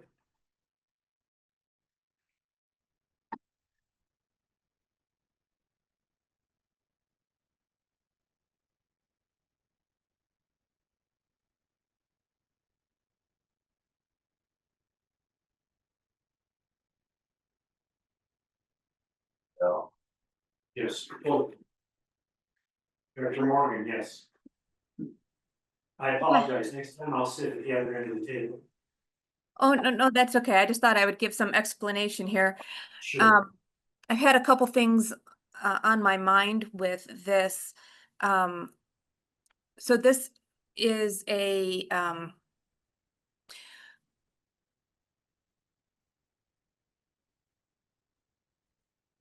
proposal to add language to future contracts so that we can terminate them at will. Is what I was hoping for. That's what it looks like. And if I am understanding it correctly, and I had to go back and forth with Dylan a couple times, so I'm hoping I'm understanding what Dylan says, that this would be for all the contracts over 100,000. That would include IGAs. I'm a little unclear whether or not it would apply to IGAs such as, or which IGAs it would apply to, if that would just be a blanket, but we have not had an adequate termination clause in some of our contracts previously, and I want to make sure that that is in there in future. The idea came to me years ago when we were talking about Big Sky and contracts, and at the time there was a big deal in the federal government world where, now I can't remember, maybe it was Biden came into office and he canceled the border wall construction and materials, and there was something like that, and it turned out that most federal contracts had an at-will termination clause, and we never got it in because there were other things going on. But that's what I want, because boards change and we shouldn't be binding future boards. And we have that language in sometimes, but for some reason that's not enough to say we terminate. So I want to make sure that that is right. Do I have that? Is what I said sound like what you wrote, Dylan? Because that's what I'm thinking it said, but if Yes. we're Yeah. crossways. So, and the reason that this applies to IGAs generally is that is number 2, is require more than 6 months to complete performance. So the IGA is an ongoing performance. It is, in any IGA is going to be at least a term of years. So this is doing primarily this, the first one, the Tabor compliance language is, this should be in all district contracts regardless. And then the termination for convenience language, that's the real substantive expansion here, which allows the district to, like federal government, just get out of the contract Jedi powers. For no particular reason. for any reason at all, obligating only to pay for work previously or already performed. How does this sit with the contractors that we deal with? Well, A little choice with the organizations. That's basically the answer, yeah. And they won't sign it if they don't like it. Some of the Tabor law. Yeah, so there are two provisions being proposed here to be added in, and one of them is a Tabor compliance language that says all contracts the district enters into that are or potentially could be multi-year fiscal obligations are subject to appropriations. So you have to budget for something to get spent. So under Tabor law, there is a legal requirement for us to have this. It's yes, and it's basically deemed to be there whether it is or isn't. Oh, it's implied. Yes, so having it in there really puts contractors on notice of what you are already obligated to do. So in essence, they really don't have anything really to complain about because it's required by state law. Yep, the Constitution actually. Yeah. Yeah. It's in the Constitution. Okay, yeah, okay. So in effect, we're just tidying up our procedures and standards. Is that what's happening? With the table compliance language, yes, the termination of the convenience language is an expansion of what. That's not required by table, but it is something that you can put in. If you're recommending this. I think It was my board request. would- Yeah, so I'm not opposing it, okay, but I think the board would find it useful to have this language in its contracts. I like the sound of it on the surface, but it. Well, it seems a little bit unfair in a sense. But apparently contractors, especially working with the federal government, are accustomed to this, so it's nothing new. So all municipalities and everybody within the state are all following this tape. The taper, yes. We. In a sense, we're not obligated to accommodate the needs of the contractor. We're helping the contract, assisting, that's true. But if we find that other governmental agencies have done this, then I can understand where Director Karen Morgan has come up with this language. As long as our attorney says you can do it this way. And Director Morgan did ask that I put this together, so the contract language is mine. I didn't wanna have a surprise meeting talk about bylaws, but I'm prepared to vote in affirmative for this amendment to our bylaws at this meeting. So Director Morgan, I'm not opposed to this, but I wonder if you could expand on it just a little bit further. Why you see the need. Well, specifically, it came up,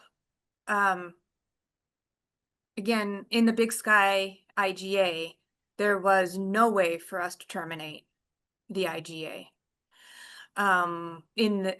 By that, there are still ways to say, for example, we went to court for was it enforceable and this way and another way, but there was no termination provision in there. So I think everything should be standard. You do not know, we have had problems in the past with, not that we needed to go this far, but it would be an option. For example, when we had the infrastructure replacement contractor, who was just real slow, and some of those projects dragged on. That situation resolved itself within what, 2-3 years, and a lot of that was the board's fault. So, but I don't want to get into those are $1 million contracts, multi-million-dollar contracts. If we tie ourselves into that and we find a problem, or the next board decides that they're going to change direction, then we pay for the work up until that has been done, and then we can stop and move on. This is not an emergency situation. This was just for your consideration, and we can vote on it at the next meeting. That is fine.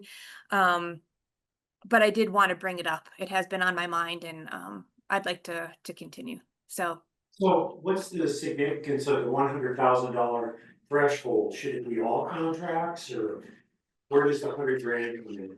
That was my proposal, Oh, because otherwise you may have difficulty getting doing HVAC work here. They may not want to do that if you can just back out at any time. Is there a limitation in the table? Here's Yes, so Tabor does not apply to a contract that can be performed within one fiscal year. So if it can be, Tabor just doesn't apply to obligations that are not multi-year fiscal obligations. Does our rewording of that include or encompass restain? Yes, so it's total value of over 100,000, or takes 6 months or more to accomplish, or creates financial obligations extending beyond the current year. So any of those 3 circumstances that applies to. Josh, you don't see this as being a hindrance in any way for the contractors? Okay, well, I'm prepared to vote on it. You want to move forward, or as Director Morgan suggested, you want to think about it for a month? Any thoughts? The only question I would have is in our contract documents that we prepare for contractors, should we be including this if this is something that is passed? Yes. Yeah, be written into it. That's not a big deal at this point, is it? Okay. Well, I move that we accept this. Do we have a second? Yeah. We do have a second? Okay. Bill Hardinger seconded. Roger Lindell's motion. Any further discussion? Okay, all in favor of the motion? We have 4 in favor. Director Whiteman It's a no. is a no.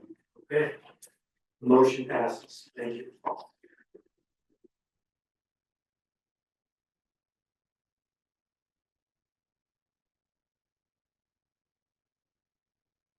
Item E, Directors Matters, discuss hiring an expert water attorney.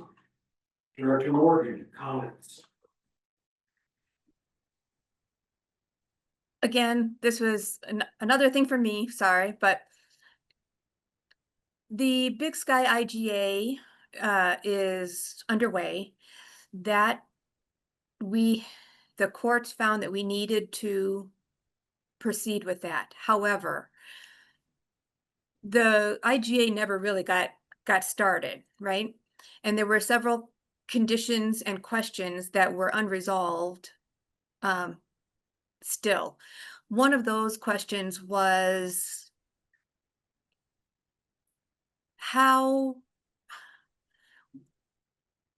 whether or not there are any implications for Green Mountain, because we will be okay, I'm sorry. Green Mountain is not allowed, no one is allowed to, Denver Water is not allowed to serve water west of our district.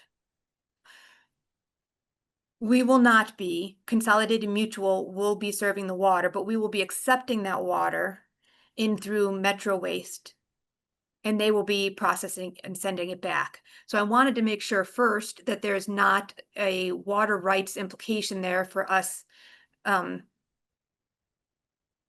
accepting that water from west of our border. I couldn't tell, my initial reading was that it's in the same basin, it should be okay within the Metro's region, but I'd like somebody knowledgeable to check it out. I would also like to see, I did ask Dylan about this, and he said that there may be some kind of accounting mechanism here rather than a water rights issue. So I'd like to see what that looks like from somebody who knows how to do these kind of water rights accounting measures. So what we need to do to move forward with the IGA is to get approval from Metro Waste. That has never been done. That is still hanging in that balance, and it's not upon us to do it. I would just like an understanding of what will go in so that we can make informed decisions as it goes forward. Does that make sense? It is incumbent upon Big Sky to get that approval. But I want to make sure that when we get that letter saying that everything is fine, that it really is fine, and that we will not be crossing any legal barriers by accepting this wastewater from west of our borders. So currently water law is beyond the expertise of our current council. That's correct. And if we move forward with this, it'd be like a one-time arrangement, just to look at this issue. Yes. We would be retaining a water attorney. No, it would just be for this issue. I did ask Dylan if he knew of anybody, and he did, because he's wonderful and he checked it out. So we could open that up to somebody to looking for more. Again, this is not an emergency. I just want to be ready for that decision when it comes up. So we can look, we can not do it at all. We can use the person Dylan found. We have options. Does anybody think it's a good idea or bad idea to proceed? We can start with that, or have questions about the intent. Sounds like a good idea to me. I don't know much about water law, but would the fees from a water attorney be similar to what we're accustomed to paying, or the expense, normal expense? They're typically in the same range, probably in the, $200 to $500 an hour range. They actually, it depends. It depends. Because it's not, yeah, astronomical. It sounds like a good idea to me. So I move that we, whoops. Excuse me, go ahead. So are you in agreement on this, Dylan, that this would be a good move for us, that you don't have the necessary expertise to, do? No, this is, I'm sorry to interrupt. Yeah, in order to advise us and appropriately advise? This is one of those things where I don't know what I don't know. So I don't know if there are water law issues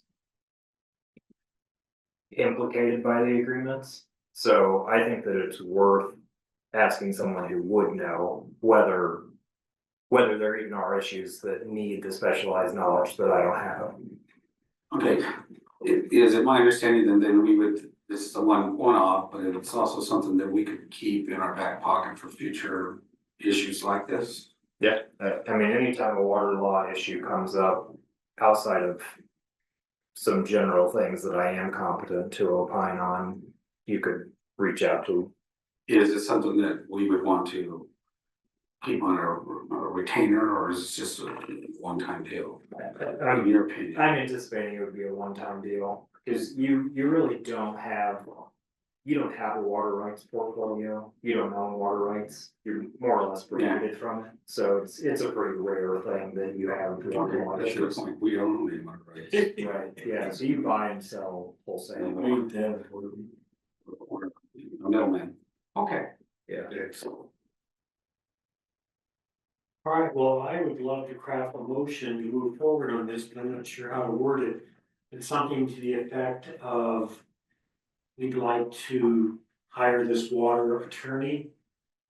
But I'm not sure how to craft that. How do we move forward to see if this person's interested in working with us, the rates are acceptable? Yeah, if you want, I can provide some recommendations. I did talk to one guy, another one of my district clients just hired a new water council. So I had a stack of resumes that I went through, and I talked to a couple of them to ask if they were interested. So I can make a recommendation, I can provide some recommendations for you to review, and you can make a decision at a later date. Were you available for our special meeting next week? I will be. Would it be possible to provide us with recommendations before that meeting? Yes. Maybe we can make that an agenda item then for the August 19th meeting. I don't know if you can include any rates in that, I can get rate sheets. okay? I have those from Okay. from my research.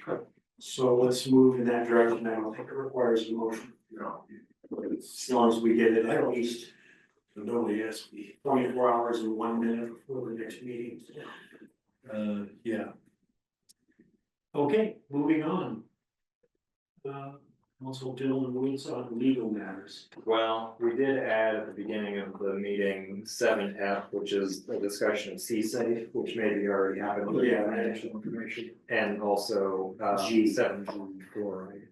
Yeah, I just wanted to comment on the fluoride letter on August 7th.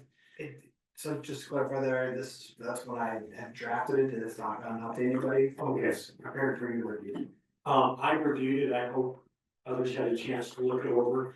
I just wanted to say that I thought it was well reasoned and balanced. I'm not trying to get out compliments here, but fluoride is such a contentious issue, and people shoot from the hip on this issue, but the letter makes perfect sense to me.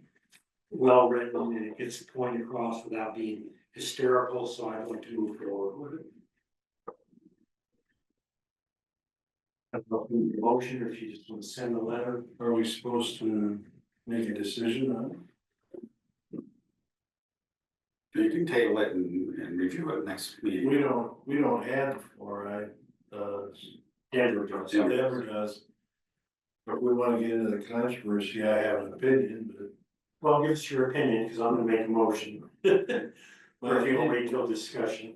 My opinion is, I've been discussing these issues with the dental profession for years, not because I don't believe my dentist or the dental school, Colorado School of Dentistry does recommend fluoride under their, as a intervention. And I recommend it in the water. they recommend it in the water and they recommend it on a regular basis when you On my tour. toothpaste and, when they treat you in the office. There's a number of recommendations. I have been very critical of them for a long time because, they said they have the research that justifies it. And on more inspection, they have people that have had opinions. And that's what, the worst kind of medicine is to have an opinion, even though you're basing it on your expertise. But just to have an opinion and not test that is, I've been very critical of them for not doing that, because here we have that very thing coming up. And we have a federal government now that is asking, do you happen to have any research? And they don't dare tell that department that they do when they don't. And the same problems that I've seen for all the years, I've been supportive of what the dental profession wants to do and recommend fluoride. But I've been critical of them for not having done their homework. They were supposed to do double-blind studies. People that get the fluoride versus people that don't get fluoride, what are the incidents of their dental caries? Come on, guys. Let's apply science to something. Well, They didn't. to help provide some clarity and maybe direction here, I move that we accept this letter. Do I have a second? I'll second that too. Okay. Director Hardinger seconds it. Any discussion? And I'm assuming everybody got a chance to look at the letter. Pretty straightforward. It talks about naturally occurring fluoride in the water and stopping the necessity of adding fluoride when levels drop. Any other discussion? All in favor of having this letter mailed out? Okay, Director Morgan, Director Wendell, and Director Hardinger. All opposed? Martinez and Whitman, the motion passes. Josh is authorized to send the letter. Thank you. Okay, that covered F and G, and I think we move on to legal matters. Dylan? So under legal matters, we have legal implications of Lakewood Comprehensive Plan adoption, which is in your board packet at page 43. I did not have this. I am able and willing to answer questions about it, but Director Morgan or Josh, do you want to take lead on this? Yes, maybe. Lakewood passed their comprehensive plan a couple weeks ago now. In that is the kind of informal basis for all the zoning code changes that they are doing. The comprehensive plan addresses the need for affordable housing. That is what they are saying. That need, they will be increasing the number of density and units in Lakewood. As we have talked about, that has a lot of implications for Green Mountain. Lakewood has not reached out to us on that issue. We do have legal recourse, is my understanding, per state statutes to discuss the matter with them. They should be asking us about our capacity. I understand that they are in discussions with Denver Water which is the water piece of it. But as for the pipe delivery piece, that is us. So I asked Dylan if he would look at what our recourse measures are, and he did come up with some. One specifically. Yeah, one, describe it? one specifically, because, in the statute, it requires municipalities with land use regulatory authority to adopt comprehensive plans like this. There is a requirement that they consult with, that seems quite accurate. There's an opportunity for neighboring jurisdictions to provide comments to the comprehensive plan, including objecting to the comprehensive plan. And if a neighboring jurisdiction, which you are, even though you are located within Lakewood, you are identified as a neighboring jurisdiction, you can submit a written objection to the comprehensive plan, including after its adoption, up to 30 days after its adoption. And one of the things that you can request as part of that written objection is a mediation that's conducted by a division of the state, essentially, addressing, mediating between the neighboring jurisdiction and the municipality adopting the land use comprehensive plan. So you can object to the adoption of the plan, identify the specific objections that you have to it, and request a mediation through the state.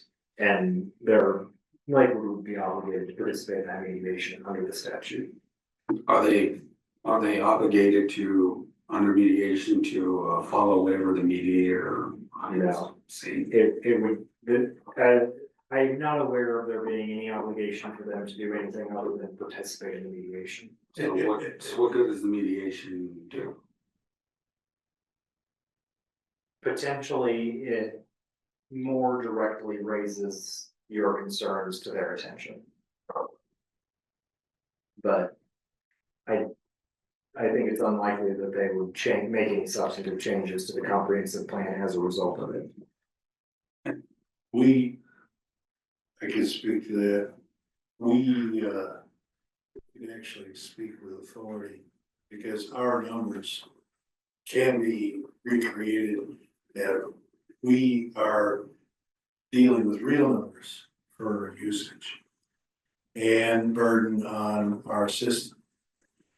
They are dealing with false numbers, fake identification of numbers.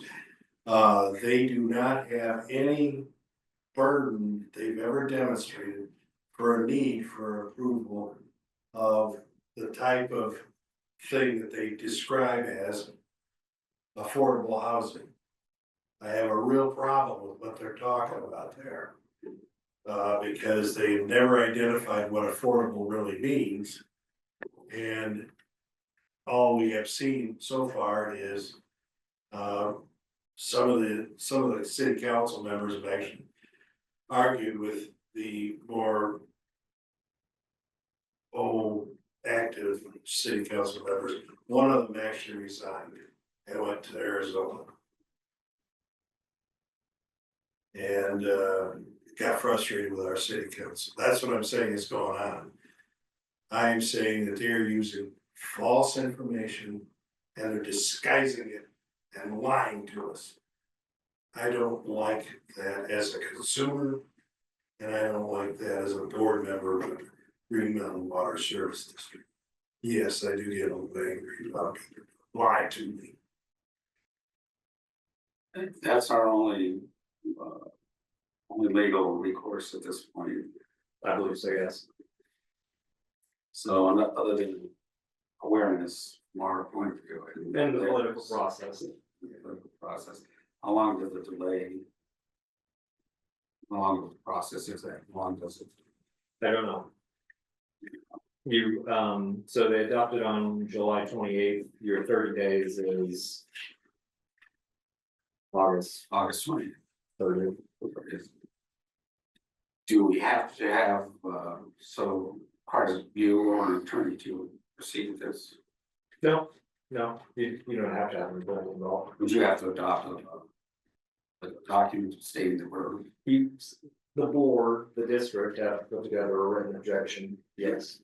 And you would do that. I could do that if you asked me to. Director Morgan is probably a better place to do it than I am. She spent more time with the comprehensive plan than I have, I imagine. Actually, any of you may have, I've only looked at it. But it has to be done through legal channels in order to get it in place. Submitted to city council as a written objection.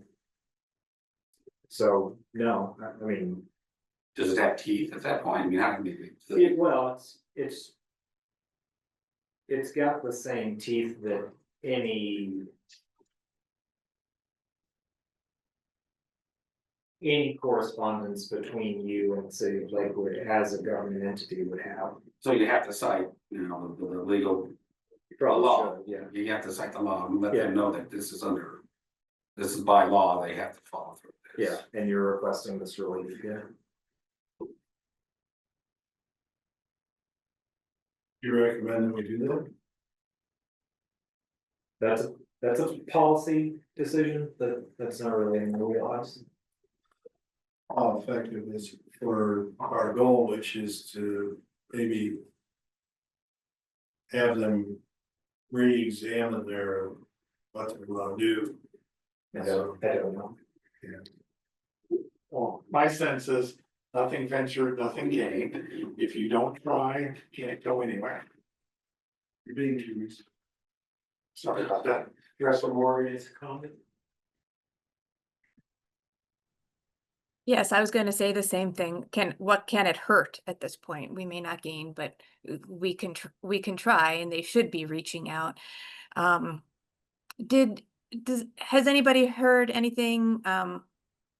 Josh, do you know anything about neighboring districts or what Denver Water is doing? Anybody else having concerns? It was brought up at the manager meeting that I attend on a monthly basis, but there was not a lot of text or discussion on it. It was doesn't really seem like much of a concern to some of the other neighboring districts. I can't really speak to what their capacities are, but I'm sure they're gonna be following what we're doing. Is it kind of a moot point? Because the population in Denver is going down. Well, I think as a result of this process, we are going to need to develop new master plans to accommodate the adjustments for capacity that are potentially going to be there, so. I think if they had a little more insight on what it could look like for a water and sewer utility provider, I think it'd be beneficial for all parties to understand what the implications are from, 10,000 square foot lot having, potentially three, pick your number, additional homes on it. Right. So you have plans for that, so. 3 homes. That's all right. I mean, it's, I guess, the way I read it is possible, so. You have to plan for it. And then that's needed, of course. All right, how do we move forward on this, Karen?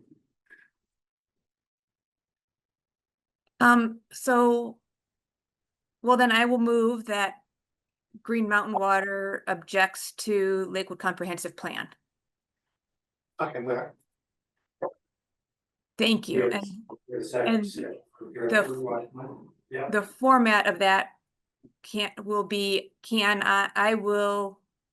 I volunteer to sketch out a letter with some specifics from the comprehensive plan and run that through Josh next. And ultimately, Dylan, can I send it to you for the legal language and fix up and I'm not sure who to submit it to. We have sent letters to city council before, but we can figure that out. So the motion is to object, and then we will figure out the language for the objection. after this and send it out as soon as we can to make that 28-day deadline. So this is the only one that has a time crunch that we needed to vote on tonight because of that, again, passing by Lakewood. Here's another thought, when you're doing this, why don't you also send a copy to the newspapers and let it be printed as a letter to the editors from us? Okay. Can Yeah. do. Sounds like a good option. Maybe send a copy to each individual council member as well. You like it?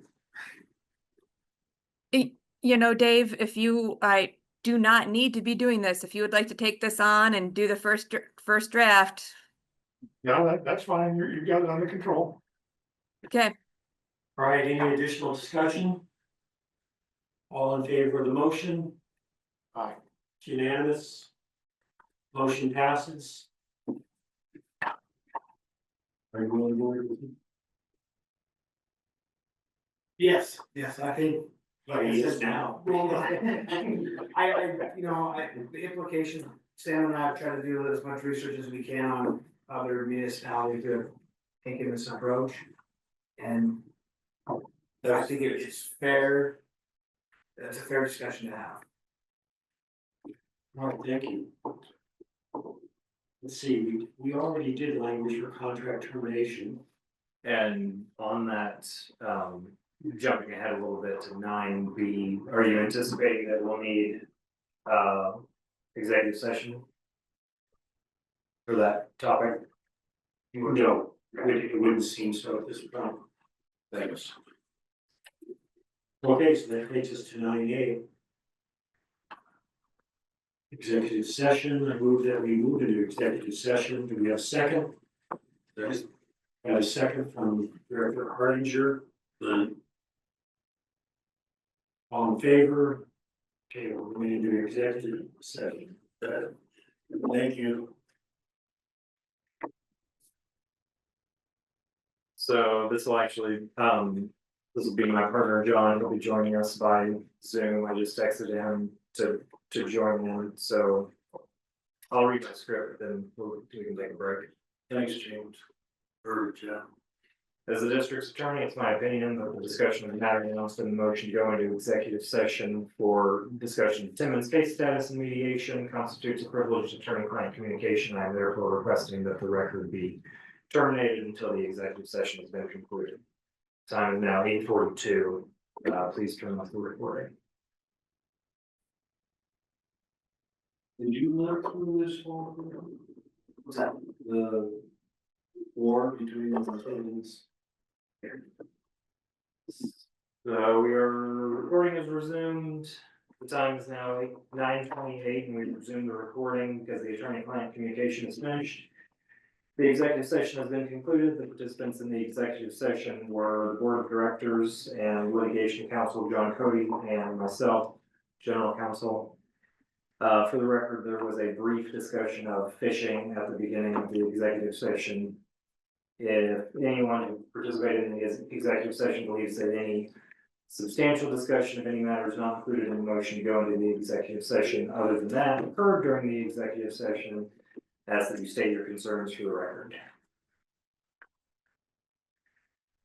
Seeing none, there are other executive sessions on the agenda. Are we anticipating having those? No, Having, say it again, having, going into executive session on the other no, topics. because we kind of touched on each of those. Yeah, So I don't see a need at this point.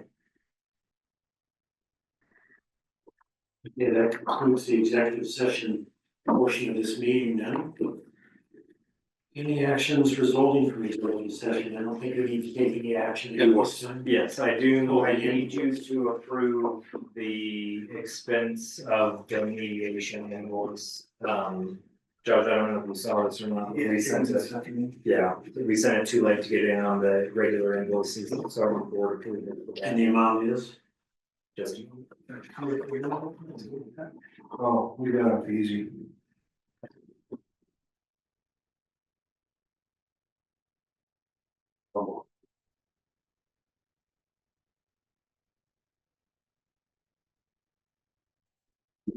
Move approval. Then it is.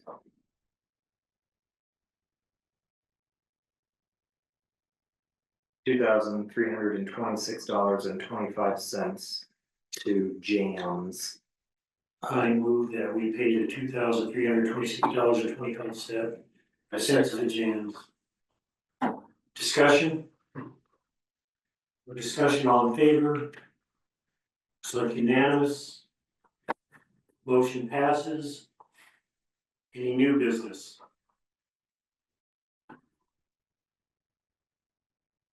No new business, all right. I take this opportunity at 21. No, I'm Under the- sorry. I don't have Oh. new business, but I kind of it did. I wanted to also say thank you for the postcard that went out, and I know we kind of touched on this before, but I had lots of positive feedback about it. I got lots of negative feedback from city officials, which was very interesting. I have been to several HOA meetings over the past month, and residents here would bring up the postcard, and whoever city official, city council was there said, well, I mean, they didn't say we were lying. They said things like they can't speak to our veracity. They said things like you'd have to find out whether or not what their source of information was. But the fact that it was brought up by residents said it was effective. So thank you for doing that, and it was well done. I also wanted to bring to general attention an article I sent from the news on that Club Car Wash. Apparently there's a they have an F rating from the Better Business Bureau. That's the car wash that's going in at Alameda and Union. Josh is on top of that for knowing that they are already needing to be kept an eye on because they are not increasing the pipe size like is normal for car washes. If there is anything that you think that we need to do to beef up our rules, because I don't think it will be easy to go back after them and say, no, it turns out you're wrong. You are using all of the water that we thought you would use and you promised you would not use. Now you're going to have to pay for a pipe up size. It Yeah, will we be did, difficult for us. I'm sorry, that may interrupt you. No, that's it. I was just gonna say, we did put it in their tab application that if. When we do monitor to see what actual usage that they are using, if it exceeds the 10 feet per second. Rule for that size of copper pipe that they would have to upsize their line. Great. That was all I had. Thank you. Thank you. Okay, any other new business? None heard. I take this opportunity to adjourn the meeting at 2133 hours. Thank you very much.